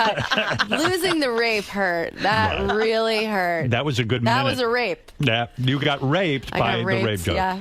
So when you do these Comedy Central roasts, that brings you, like, I had never really heard of you, and you were on Last Comic Standing, and you came in 4th place. Yeah. And yet I never watched that show. No, me neither. Yeah, I didn't care about. I can't even believe it's still. Is it still on the air? I don't know. You don't even know. Sometimes I'd never seen it before I did they it. don't. I don't think it was on this it has summer. launched. No one. Right. You know how American Idol had Kelly Clarkson? There is no one that got famous off that show? No, not at all. Which was a great thing. I'd been doing stand-up 3 years. I was like, who's from out of town? Like doing soft chew, and luckily no one saw it. So I got to then, for a year after Last Comic, I went around, I headlined, because, enough people watched it that you're a draw on the road. I really just got away with it. I'm surprised no one got their money back. And then I went back to opening for Attell and Norton and featuring and going on the road, and now I'm Do you feel? a headliner again. Yeah, right. Did you always feel that you wanted to be a stand-up comic? Was this something like was a burning desire? No, I'm looking to get out. I'm thinking about going to dental school. You want that sitcom? Yeah, I don't know if I want that. I want to do work I'm proud of, like everybody, Right. But I love stand-up. Where'd you grow up? Rockville Center. Oh, whoa. Yeah, a I know. horrible place. It is a horrible place. I hated it. I did not fit A lot in. of funny people come out of Rockville Center. That's true. Attell's from there also. I always tell Robin, I thought it was very anti-Semitic. They have the Yes. archdiocese there. Yes. They called me, instead of Amy Schumer, they called me @AmyJumer. Oh, wow. I'm serious. And one day, it was like this summer day, and I was walking past this bodega, and that's a deli for. We don't know that. Yeah, right. I did Rosetta Stone, Right.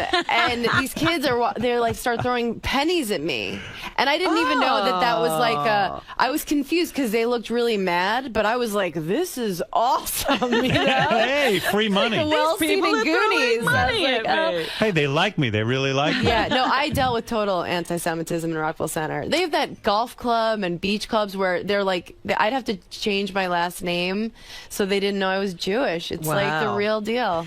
So how do you end up in stand-up comedy if you didn't fantasize about it? I was a problem child. Teacher's worst nightmare and class clown were like my little awards. Oh, really? Were you really a bad kid? Yeah, I had Saturday detention every single week. Really? Yeah, like Breakfast Club. Saturday what would you detention. do in school that was so bad? I was a huge wise ass. I would say the funniest thing I could think of. Like I just liked making myself laugh and making people uncomfortable. Right. I would always and I never saw the teachers as like these untouchable authorities. Wow. I'd be like, listen, Gil, I'm really bloated today. I can't be in your gym class. Yeah, I was like, I know that you go home and you black out and you call hookers. Like, do I have to pretend because you're wearing a suit that I should respect? I just couldn't. Wow, so you were disrespectful. Did you go to college? Yeah. Oh, you did? Yeah, no, I wasn't disrespectful to the teachers that like treated you like a human being. Right. But the people who like just have personality disorders who take it out on kids. I like justice. Are men really intimidated by you because That's you're? what I tell myself. No, seriously, are they? Do you have a boyfriend? No, I'm You single. don't? You Yeah. broke up recently? Yep. Were you dating the guy who was on the roast Yeah. with you? Yeah, we were together for 2 years. Which guy? Oh, that guy? Anthony, yeah. He's great. The guy whose name you didn't know. Yeah, Right. like Vandersloot. Well, he has a rapey quality about him. I think that's why I was attracted to him. I always like guys that look like they could play. Is it weird to rapists date and Law & another? Order. Is it weird to date another comedian? It is he wasn't weird. competitive? No, we were never competitive. Luckily, we were both doing pretty well. Right. Who's but the better comedian, you or him? Oh, me. Right. Come on, let's be Clearly. honest. You're not going to date somebody better than you. No, he's a great comic. He Yeah. really is. Yeah, I would love to be like, he's never going to make it, but I think he's going to. So why'd you break up with him? Seemed like a happy couple, right? We were good. It was just, we wanted way different things. I would have loved for us to have stayed together. What'd you want? Marriage and everything? No. No. What different things do you want? I already have a ring. The Nuva ring. What was it? It was just, we're both on the road so much, and I was like down to try and make it work, and he like wasn't able to give as much as I needed, I guess. Like what did you need? A text message once in a while. Like once a week at least. Yeah. Acknowledge me when you're not here. Well, yeah, no. By the end, it was like I'd be like, can we text me after shows because we're both alone in hotel rooms and miserable. And it was like a parody of a guy like on a sick. Like he was like, "You're suffocating me," and I was like, "What? Am I a waitress you banged in Fresno?" Hey, don't I know you? Yeah. So like he's He young. wasn't for that. No, but I'm excited. How I'm old are excited you? to be single. 30. 30, and how old's he? 33, Yeah, 32. do you think he was banging other chicks on the side, maybe? Not that I know of. Right. I don't think so. But when a I've guy seen doesn't- girls, girls want him. They throw them in front of me. But when a guy doesn't text you, like he's on the You road, think you're he's on the road, busy. and he doesn't text you for like 2 days. Right. I mean, I wasn't even worried about that. Wow. Seriously, that's not why because it doesn't matter. I was like, I I wasn't like, go cheat on me. I wasn't like, demi moi. I was like, I hope you don't cheat on me. If you do, I hope I never know about it. And don't like catch any new disease. Right. Be let's just safe. keep the ones we have already. Right. Let's harness those. But yeah, I don't think so. He's not. I thought he would be the type to be like that, but he like gets too drunk. I think that's what it is. I'm like, no, he won't be able to do anything anyway. I mean, but you I wasn't clearly- worried about that. I just wanted a friend, like my best friend, to be like, yeah, the MC sucks, and just talk. You clearly are a funny person. Did Thanks. it kill you inside when you don't win America's funniest comedian? No, I couldn't believe I was on there. I mean, 3 years, under 3 years I've been doing it, and the other guys had all been doing it 15, 20 years, and I'm just like every step of the way. My like sort of reality character on that show was bright-eyed and bushy-tailed. Who won that year? John Reap. John Rape? John Rape. John Sodomy? John know Rape. him? Who is this? John who? Yeah, John he's like kind of a Rape. blue-collar kind of guy. I see. Yeah. So he won, and you didn't feel, oh, I'm not a funny person, I'm giving up the business. No, I got fourth. I was like, oh my God, this is it. I broke up with my boyfriend at the time. I was like, I'm going on the road. What were you doing before? Sorting mail and bartending. Really? Yeah. Are you, so now you're single. How long have you been single? 3 weeks. You date anyone yet? No. Have you fucked anyone new? No. We broke up one time about a year and a half ago, and I was like, all right, like, let's see. It's Maybe on. I'm still like I was in college. Somebody needs this.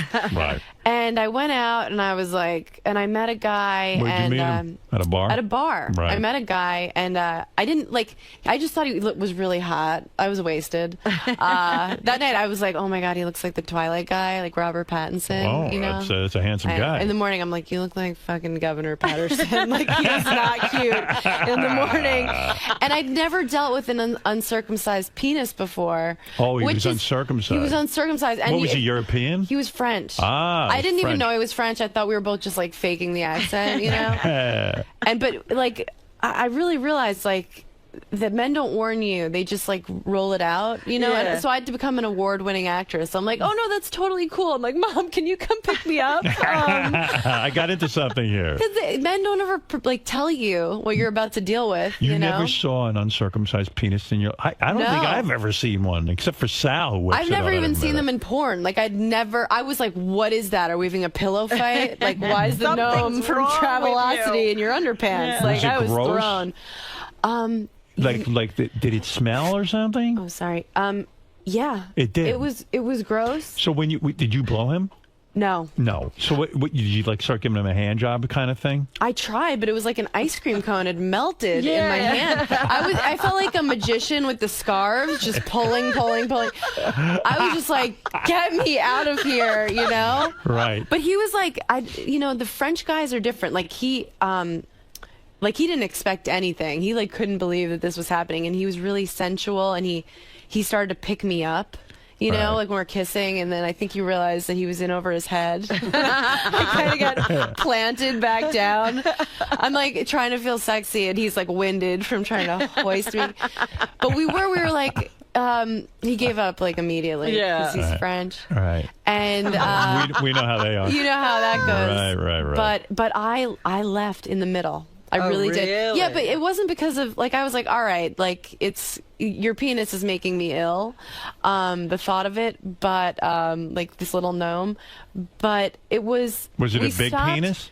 It was fine. It was totally acceptable. And so you pulled back and you saw like there was a whole different vibe I to threw it. the skin over my shoulder Right. like a team player. And so then he put it inside of you. He put on a condom. He Yeah. put it inside me, and then we had to stop after like a second. Why? Because something was wrong with the condom, and he was fixing it, and I was looking at him, and he was like, "Well, don't look at me," but he was like, "Well, don't," and I was like, "Ew," and I was like, "You know what? I'm sad all of a sudden. I miss my boyfriend. I'm gonna leave," which you can do as a girl. Yeah. Like if a guy's like, "You know what?" You're like, I mean, that's so. Do you ever feel as a girl like sometimes you have to say to the guy, "Okay, he was in me already. I should let him finish.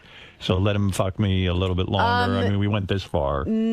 I felt no responsibility to. Good for you. For this guy to achieve orgasm. You're very healthy. When I was younger, but I had a guy. I met a guy in Montana when I was like 19, and I was like, oh, he was so hot there. He was like a mountain climber. Montana hot. Montana. Muscular. He came and visited me in New York. Doesn't translate. It's like when you get that moo when you go to Hawaii. Yeah, you you're can't like, wear it when you come cannot home. rock it when you're back at home. Yeah, so I learned that the hard way, but I was like 19 and he flew all the way here, so I got myself drunk enough to sleep with him. Yeah. I was like, oh, he flew so far. But now I'm older. I'm like, you can always get out of fucking someone. What is unless it that it's Tyson. What is it that it doesn't work? I mean, it's kind of like he's out of his environment. Yeah. He's hot there. He doesn't fit in with my friends. That kind of thing. Well, it was more than that. He was like pointing out gay people. Oh, I see. And he was hey, there's a gay. Oh, this is really New York. Yeah. You know, when you're in the mountains and all you're seeing is the sky, and he was like in a Dave Matthews cover band. I was 19, okay? I'm 19 years old. And but in retrospect, like, he was such a dirtbag. Like, he just wanted to... Hey, wait a second. Here's the French guy who fucked her. We just found him. Oh, my God. Oh, he's on the phone. What was it like when you were... What were you like? Did you enjoy having sex with Amy? Oh, my God. It would have been nice to have a little sex with her. You were having sex with her. I was trying to have sex with her. Yeah, so instead of throwing my foreskin over her shoulder. This is not sounding French. Condom. Oh, I don't know. The condom was grossed out too. Was your foreskin? Pretend it was upholstery. Use your imagination. You're a comedian. Oh my God, flawless French accent. Thank you. That's Wow. I trained him myself. You're a dialect coach. I That's had no right. idea. So you were a bad kid Yeah. who got in trouble at school. And then you make the switch to become a comedian somehow. Yeah. First time you get on stage, a disaster, I imagine. Where do you go to become a comedian? I went to Gotham Comedy Club. Yeah. It used to be on a different street. It was like small, and I just walked by. I'd done theater, like I majored in theater, Right. so I didn't have to get over stage fright. But Where'd you go to college? Towson University. Where the hell outside is that? Baltimore. Maryland. Mhm. Yeah. Maryland. Yeah. I Acting center of the world. Oh God! Yes. Everybody That comes out school of has Towson. churned out every I think great Meryl artist. Streep, Jack Nicholson, Right. Marlon Brando. I think Brando. He'd Brando. come back and about it, have but a they couple all master went there. classes. Yeah.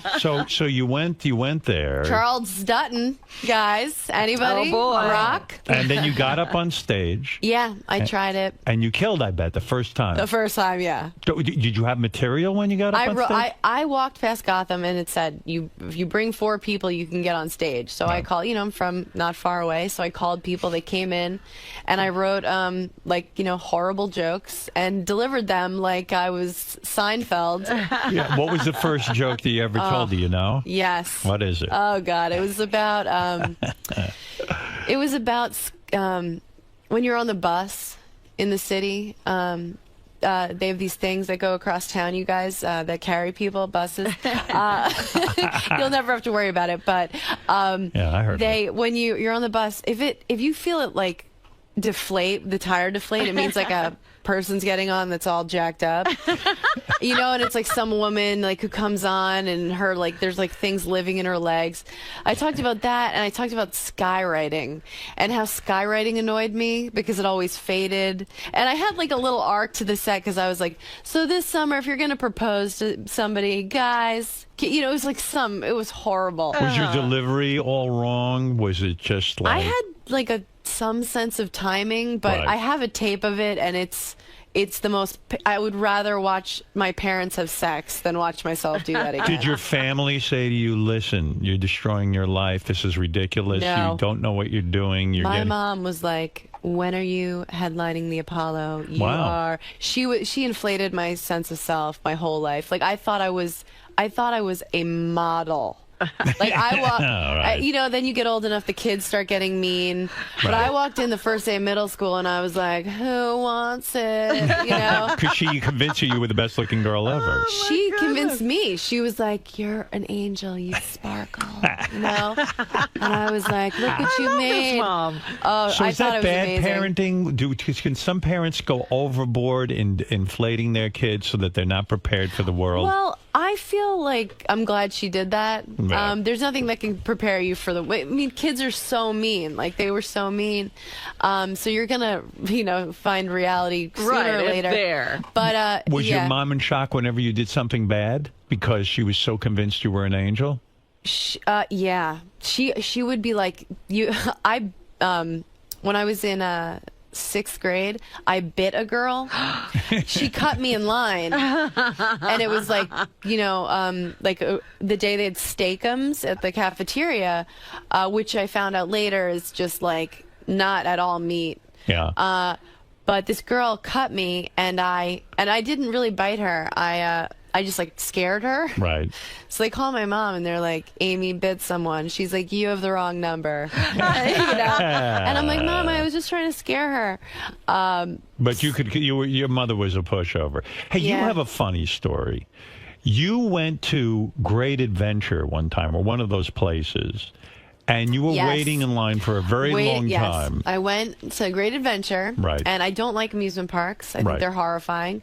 But I went to Great Adventure, and I was with this family, and they were intense about Great Adventure. They brought us. We had to go there at 6 a.m. so we could go through the stupid safari. We saw like one thing that might have been a monkey, but I think it was just like a stuffed animal. It was like a pigeon wearing ears, and then we waited for the Scream Machine, and there's a special line where you can wait to sit in the front seat because that's the best seat because you look like you're going to die. Right. So we wait for hours, and then it's our turn to sit in the front. And who gets to cut the whole line and take our seat? Robin. Robin cut us. Robin on the Scream Quivers. Machine. Robin Quivers. You cut us. Yeah, What kind of a human being? And we're all going, Robin. Robin. We've been Did waiting. she get booed? No, everyone was really excited to see her. She knew everyone loves her. She smiles, and everyone. Great Adventure was a sponsor of ours. I remember this, and because if you were a VIP, so to speak, you got to cut in front they of the had line. somebody bring me around to every ride. Right. So you don't. It was way more exciting to see you than it was. No one was pissed. Everyone was like. Well, it's funny because they were a sponsor of ours. So Gary gets told, you can go to Great Adventure. You'll be able to cut in line. Yeah. He brings his wife, his 2 kids. They go. He cuts right in the line. He said he got booed so badly. And people started taunting him in front of it and his children and everything because in front of his they were taunting the kids too because you know what, people had waited in line a really long time, right? And all of a sudden, look who's here, Gary. Money bags. Yeah, money. No, well, he doesn't have that smile. He doesn't have Robin's. You know what it was? I realize now, especially hearing Amy's story. Yeah. Like the woman who brought us around, she said, "Oh, I had Chris Rock last week and everything." So I figure if you're going to get cut, you expect Chris Rock to walk up. You see me, like what the fuck? What a disappointment. So I was reading notes on you. You were a really bad person because you used to shoplift. You'd get into big trouble. Wow. God, did I say that in my interview? Yes, I got arrested a couple times. She got arrested a couple You're times. lucky not to be in prison. That is correct. Every kid goes through a shoplifting stage. Not like me. But every kid doesn't get caught. Yeah, well, I was, it was grand larceny. You shoplifted? Oh, my God. All of my friends, my mother did not like my friends. Now I realize why. They are bad friends. They would say, we're going to go to Roosevelt Field and we're going to have a shoplifting spree. And I would be in such a nervous panic. I go, well, I want to go along with the group. I want to be a part of this. And they were all terrific at it. I had a friend who could hide whole record albums. There was no CDs. It was record albums underneath his coat. Oh, my God. Another friend would go into like a Barnes & Noble type bookstore and steal every book, hardcover, softcover, everything. And it was sort of like a competition. So they bring me along. I'm sweating bullets. I don't want to steal anything. I have this. I'd never stolen anything in my life. Yeah. I walk into Macy's. And I saw tie tacks. Now, I don't wear ties. I'm a little kid. What are you going to do with that? What do you need a tie? But I wanted to steal something so I could be in with the Look, crowd. guys, yeah. And so I swiped a tie tack. I stuck it in my pocket. I was shitting in my pants. I came out with this tie tack like I had just won the lottery. Right. I remember bringing it home and feeling horribly. But the thing that saved me was I brought my cousin with me, and they wanted him to shoplift, and I felt in charge of him. Right. And I said, we're going home. I don't want anything bad. I went home, thank God. All my friends got caught by and they brought the police in. They were involved in everything. But these guys couldn't They were really, trailing them. I don't know what happened, but somebody got caught in the store, and then that was it, and it was all over for them. What was your story? You got caught? I got caught. Well, the first time I got arrested, I was out. I think it was like a junior Olympic. Like I played volleyball, and we were in San Jose, and it was something. My mom was the chaperone of this tournament, and we were going around, and I was just like stealing whatever, like candles, shot glasses, nothing like that I would ever use. All junk that you'll never need. Garbage. And I didn't get caught. The other girls got caught, and they said if anyone else did, fess up. And I'm like, we're a team, right, guys? Okay. I'm like, let's all tell them. I'm like, I did it. Now you guys go. And they're all like, oh, yeah, that's kidding. all you. Yeah. So I got in trouble. I got benched the whole tournament, knee pads around the ankles. My mom is just the chaperone, just staring at me. I think she still thought she probably didn't do it. Somebody probably planted something on her. But then the time I got arrested, bad. I want to tell you I was like 14, but it was I was like 21. I was like 20 years old. Oh, really? Yeah, it was. I was at Bloomingdale's and with my. Did you have a problem? Do you think you're a kleptomaniac? Face was extended. Yeah. I had been shoplifting for a long time. So some people actually have like a problem. Like they like you're not taking can't go stuff into a store without it. You're not taking stuff you need necessarily. It's just the idea, the thrill of it. Yeah, no, I mean, isn't it sad? Like I'll read some police blotter when I'm in some city, and it's all like, this 90-year-old woman was stealing milk to feed her grandson. I'm like, I already have that pinstripe pantsuit, but why don't I get another one? I was like really well dressed. It was college. I was like stealing a lot of nice clothes, but I figured out a way I could return the clothes and get cash. Oh no! Oh, wow. Yes, so I was into it, but it wasn't about what I could get very much. It was the adrenaline. Did you go to a psychiatrist about this? Totally a rush. Did you go to a psychiatrist about this? Not about this specifically. I mean, I've gone to many psychiatrists. Stopped? Do you? Oh yeah, no. You're not going to take our. You're not going to take our little tchotchkes over there, are you? No, no. I mean, they're gorgeous. They're really everything in this room looks amazing. So you got I don't caught? have a problem stealing things. Right. It was only from like So who big caught places. you? Bloomingdale's. Bloomingdale's got you. They're real. Beware, they're really tough. And they took you down and they arrested you and the whole thing? Yeah, and Wow. it was with my cousin who is Senator Chuck Schumer. He's not my uncle. What is he? I don't know. He's like my dad's cousin. Oh, so you're not. You don't really know him. We know each other. Right. Does he if root we saw for each you? other, I think he hopes that I probably get hit by a train so my name can stop appearing. Yeah, it's never good press for me. Don't you think the family is proud of you? Don't you think Chuck Schumer even says, "Hey, you know who my cousin is"? I don't know what it she depends is, but on the we're thing. related. Right.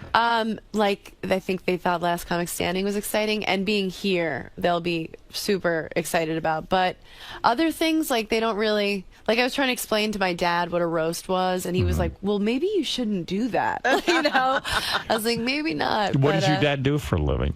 He mostly just shits himself. He has MS. He lives in a hospital. But it's really somehow not sad because he still thinks he's like gorgeous. Like he's trying to get me to help him set up a Match.com profile. Right. I'm like, what do you want me to write? Like shits himself and has no memory. He's like, that's perfect. So your parents are divorced? Yeah. And he has MS. Yeah, but he's like happy. It's the weirdest. He's fine. You don't totally feel sad fine. about any of this? No, I mean, if I really think about it, it's so like I have seen my father drop heat in front of me at LaGuardia.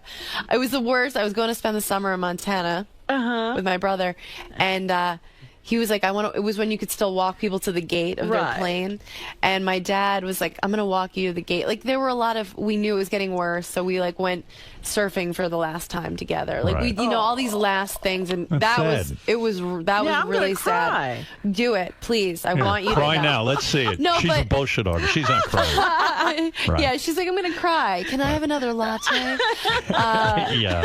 Let me wipe my tears with this That's very 100. heavy to go surfing with your father for the last time. That was really heavy. Are you waiting for the big call from Saturday Night Live or something? Like, did you ever fantasize about being on there? Oh, yeah. Did you audition? No, I've been asked to audition. I'm like, trying to get better, and I'm an actor, but I don't really do characters. But I'm not, like, my goals change so much that I want to keep getting better at stand-up, and I'm getting more acting work the past couple years. It's been really good. In other words, you still enjoy doing stand-up. A lot of people, like I saw Eddie Murphy on David Letterman, who I think is one of the most brilliant stand-ups. And he was like, at 27, I was done with it. That's it. I never wanted to do it again. I can't imagine that. I mean, that would be fine if that ever happens, but I can't wait to get on stage every night. Yeah. But it sucks traveling. I mean, everything other than the actual stage time is awful. Like, it's really depressing. Especially for a girl, because like guys at least go on the road and get laid. They'll get drunk, they'll get laid. After the show, I'm like, I hope no one says anything too mean to me. I'm like selling my CDs. I'm like, everyone has something. They'll be like, they'll think it's a compliment, and I'm like, they'll be like, you're a lot thinner in person, and I'm like, did you think that I wasn't going to hear that? Like, well, on TV, you're a fucking beast. Do guys hit on you at all at these clubs? A tiny bit, but they don't do it well.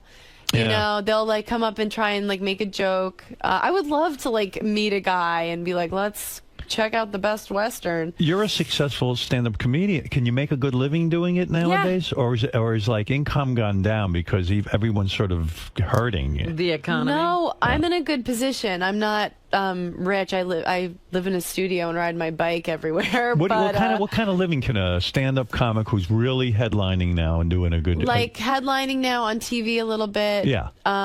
You can make 100. Can you make 200? Yeah. Yeah. Wow. So you could have a good year, make 200 grand. Yeah, totally. And you travel. How many days a week you got to travel?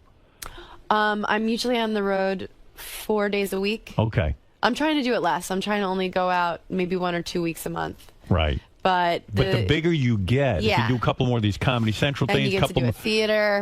right, and then suddenly the world is your oyster. Oh, you have a private jet. There is Right. no road. You There get is- to fly home, sleep in right. your own bed. You'll never drive have yourself sex with again. your own wife. So what's the goal? You want to be the world's greatest stand-up? No. You just want to make a living being a stand-up. You want to get more acting work. Yeah, I want to develop. I want to make. What's the best acting job you've had?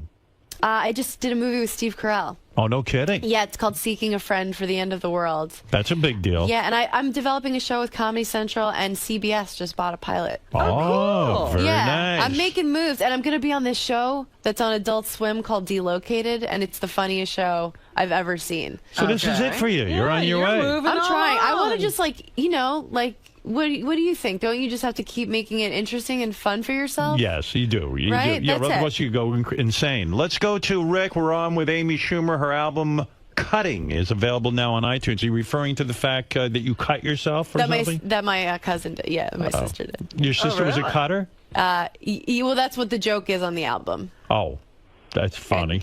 What? Yeah, well, the way I get off stage is I say, I'll leave you with this. My sister, my little sister, used to cut herself. And then I put the mic in the mic stand and I leave. And that's the joke. That's the end of my set. After I spent an hour with these people, I leave them with nothing. Is that a reality or is that a joke? It's a joke. It's a joke.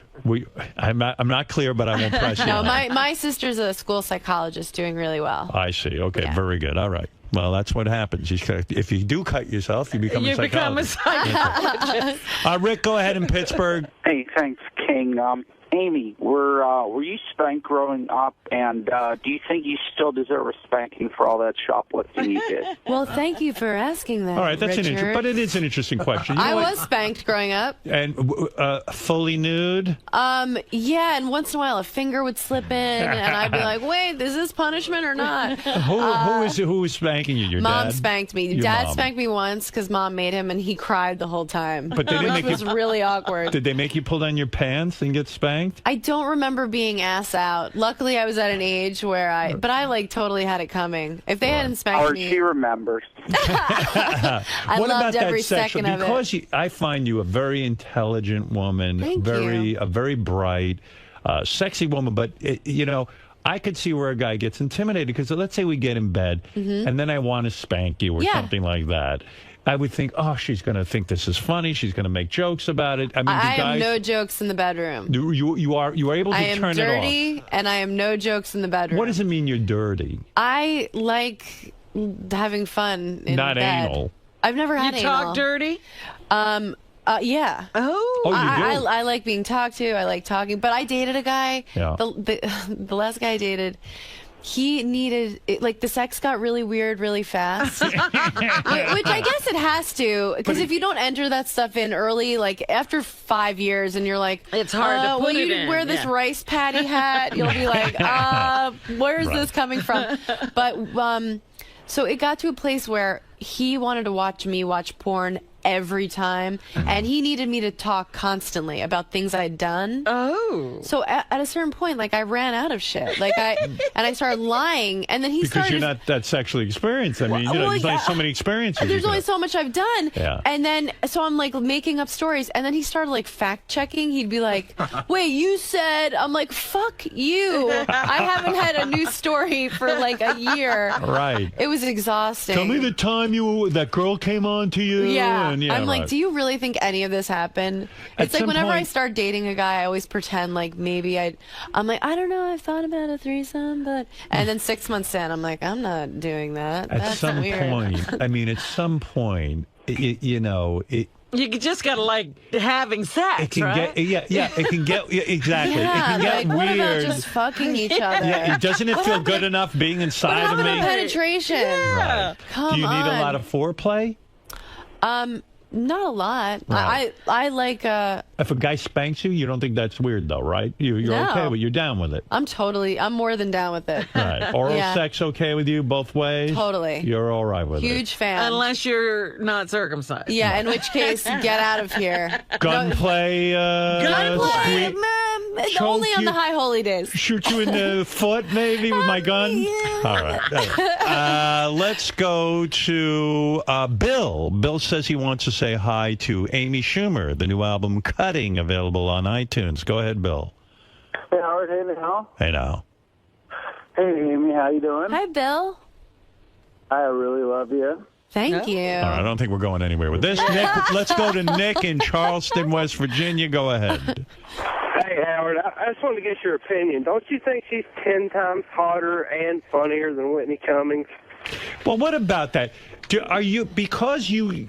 Are sort you of, hotter because, than Whitney? Yeah, first of all, yeah. No. Are you hotter than Whitney Cummings? That's a definitive no. Are you friends with Whitney Cummings? Yeah. Okay. I like Whitney very much. Me too. Now, because you're a female comic, it's almost like, Eddie Murphy was talking about this. He was the black comic for a while. He was like, there was no room for two. Yeah. It's like you sat in, Whitney wasn't on the comedy roast. Now, are you being compared to Whitney now? Is it like a competition?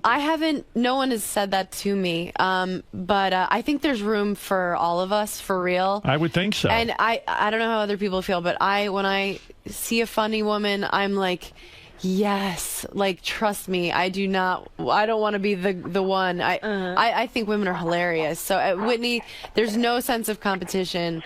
Whitney's yeah. very funny.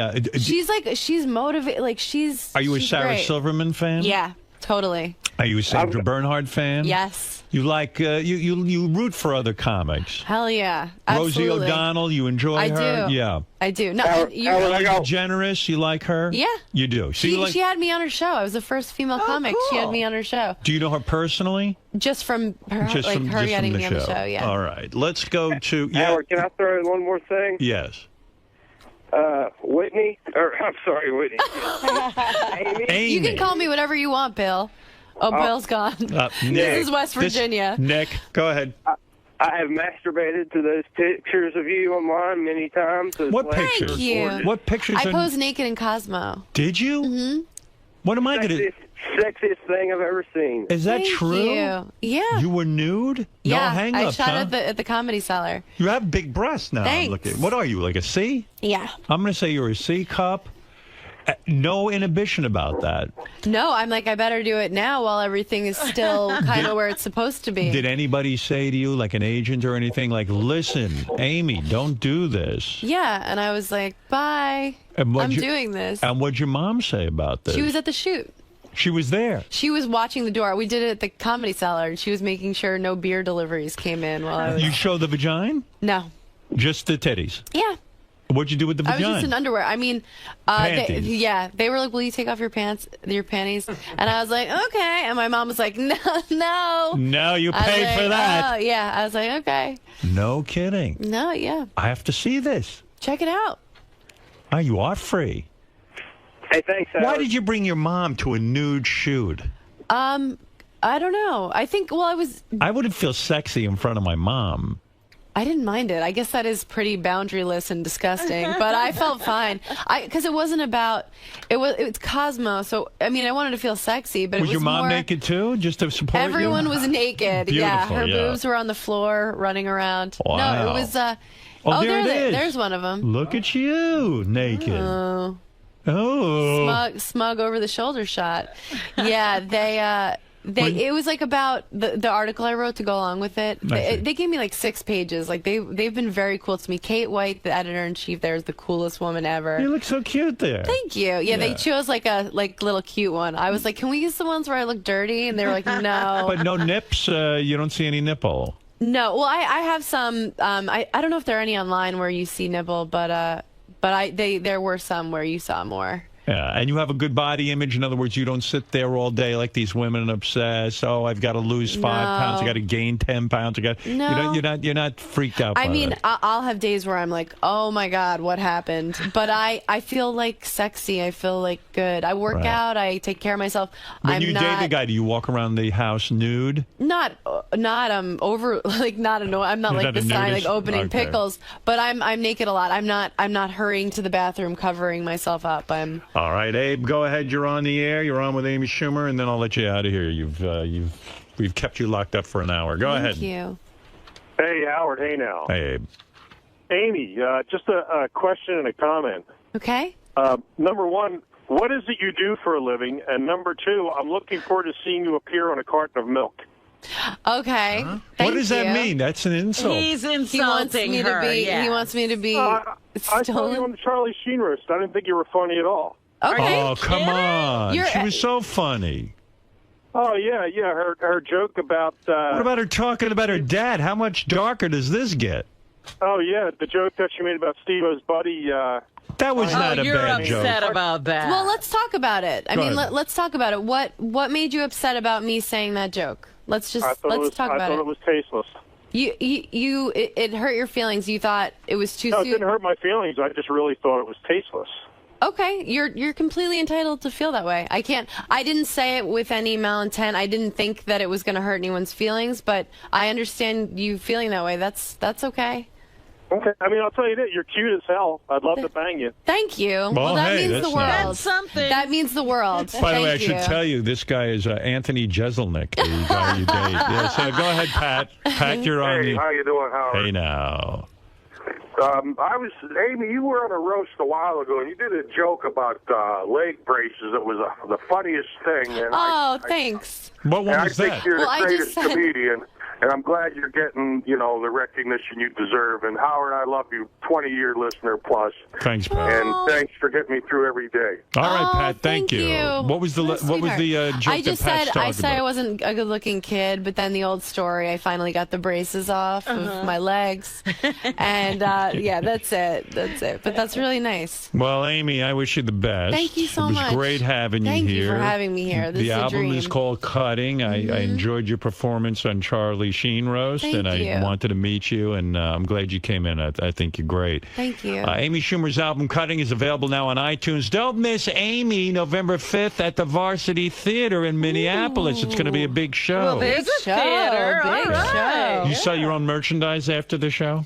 Yes, it's the worst. Is that the most embarrassing part of being a comedian Unbelievable. nowadays? It's like the red light district. In other words, you get off the You're show. up on the stage. I mean, you're on the stage, you're the big star, and then you what? You walk to the back of the club. Peddling my wares. And you It's so stand there. humiliating.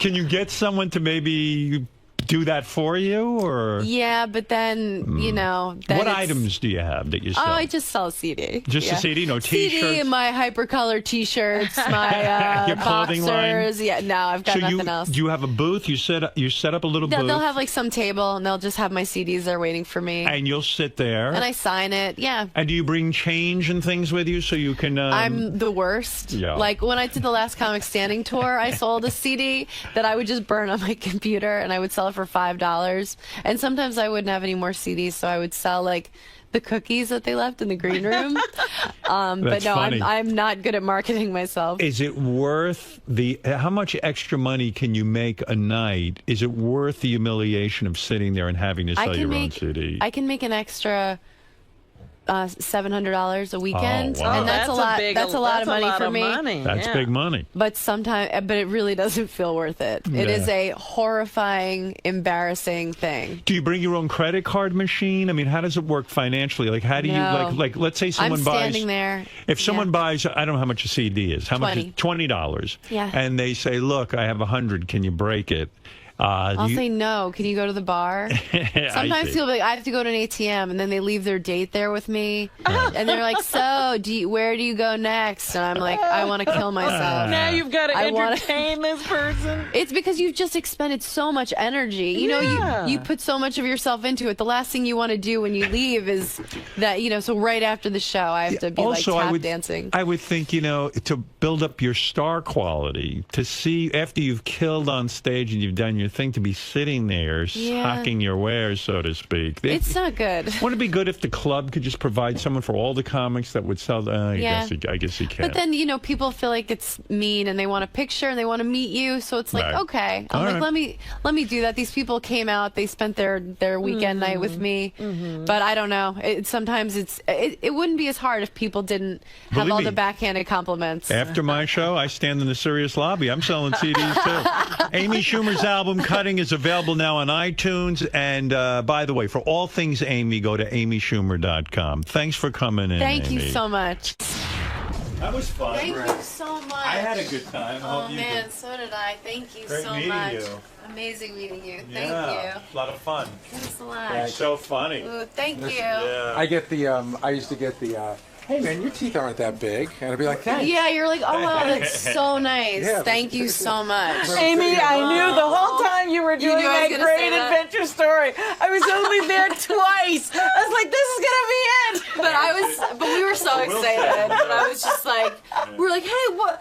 Oh, we were excited, and we have the picture because we sat right behind you. So there's a picture of us with you in the screen that's machine. hysterical. Yeah, it was really my ridiculous. Goodness. Well, you were great. I Thank love you. the roast Thank stuff. you. It was a pleasure to meet you. You too. Thank you so Okay. much for having me. Amy, well done Right. today. Yeah, was it good? Yes, absolutely. Okay, good. Usually, you can sort of gauge it, I think, by how long you're in the studio for. Oh, do some people go in and out? Yeah. But that was good though. Yeah, that was nice. Oh, good. A nice slow roast, an hour. An hour. Really cooked in there. Thank you. Thank you. Yeah, I think so. I'm glad that there was one caller that was mad because it was like, okay, good, so it's not all just fun and games. I'm like, okay. Yeah, you got the full Stern Show experience. Yeah.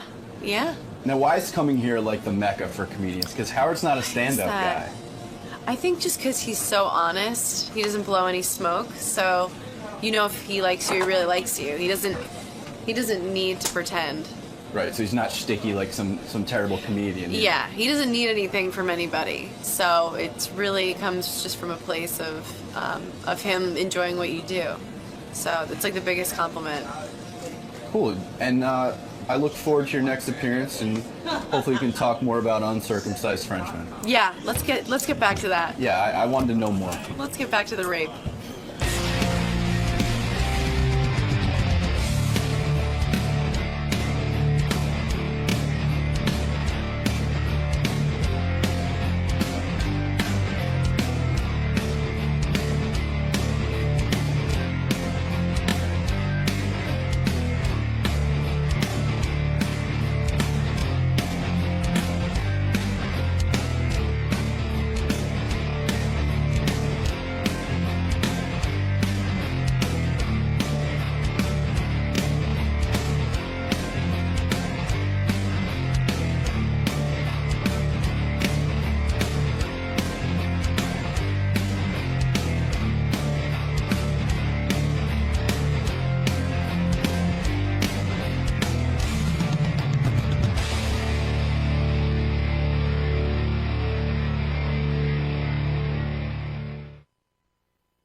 Casey's on the phone. You remember Casey? You used to work here.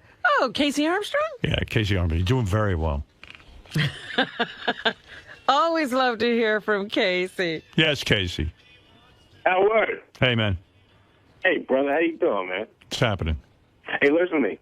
I got this thing on demand. They put it on, like, the Cablevision.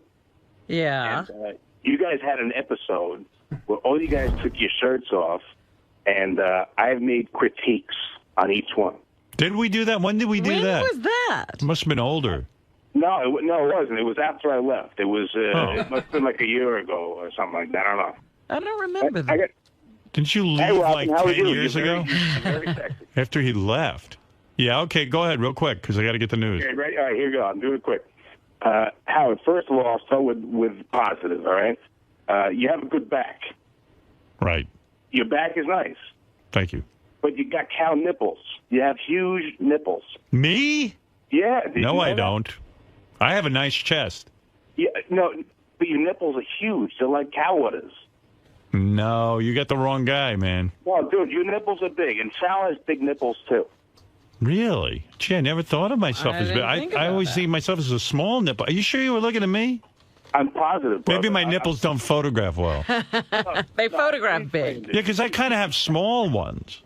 No, you have big nipples. By the way, is Casey gay or what? Yeah, what are you doing? Evaluating their bodies. No guy ever looked at my nipples before. And came away with that.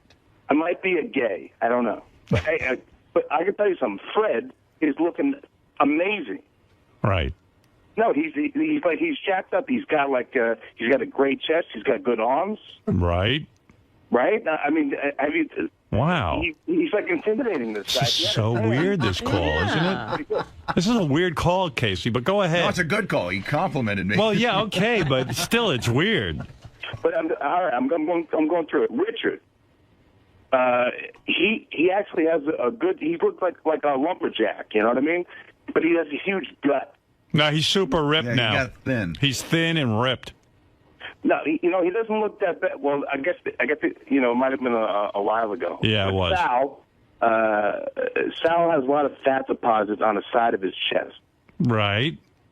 And he has good vascularity in his shoulders. Do you care, Robin? This is ridiculous. What the hell? I gotta tell you, I'm as baffled as you. Yeah, I'm freaked out, dude. Anybody else you want to talk about? Hey, man, how about the last time I saw you? You look bloated. So what's up with that? Steroids. Was it juice?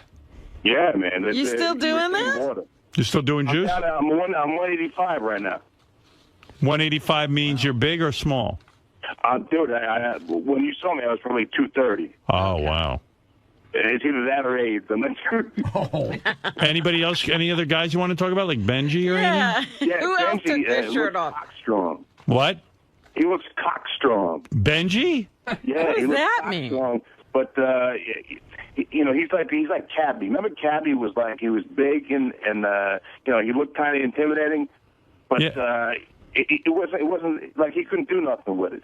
Benji he could do well, but he has small nipples.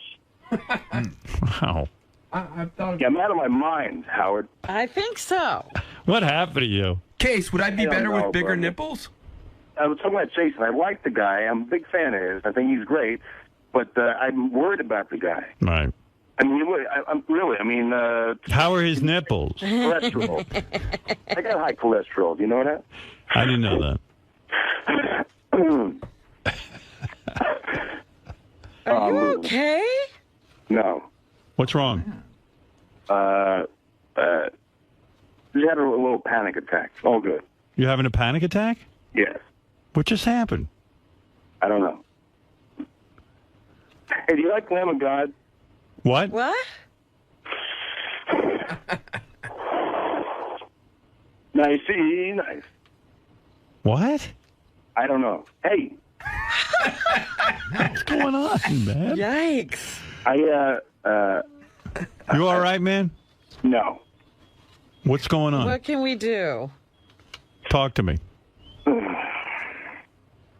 Casey. I'm on the Librium. What are you on? Librium. Librium. What is that? It's a drug. What does it do? It's for the DTs. Oh, yeah? Oh, are you an alcoholic? Oh yeah, you know that. I didn't realize it was that bad. So when you get withdrawals, you Where are you calling us from? I'm from I'm watching my friend's dog. you homeless? No. Oh. And who put you on Librium? The emergency room. Wow. God, this guy had the world by the balls. How did you wind up in the You wound up in the emergency room so drunk? Have you? No. It was days after. Have you ever seen Leaving Las Vegas? Yeah. Yeah. I normally don't like Nicolas Cage, but he's amazing. Is that your life? Yes. Are you getting any help? Are you talking to anyone? I'm talking to you. No, but I mean, are you talking to any psychiatrists or anything? Yeah. I've been to about 20 of them. Yeah. What do they say your problem is? Your dad? There's a whole bunch of terms that they give. You got problems. You got a diagnosis? What they say, what is it, borderline? Borderline schizo? Or just borderline personality? They say borderline. Borderline personality. And then bipolars. Yeah. And 8. Benji is cockstrong. What does that mean? I don't know.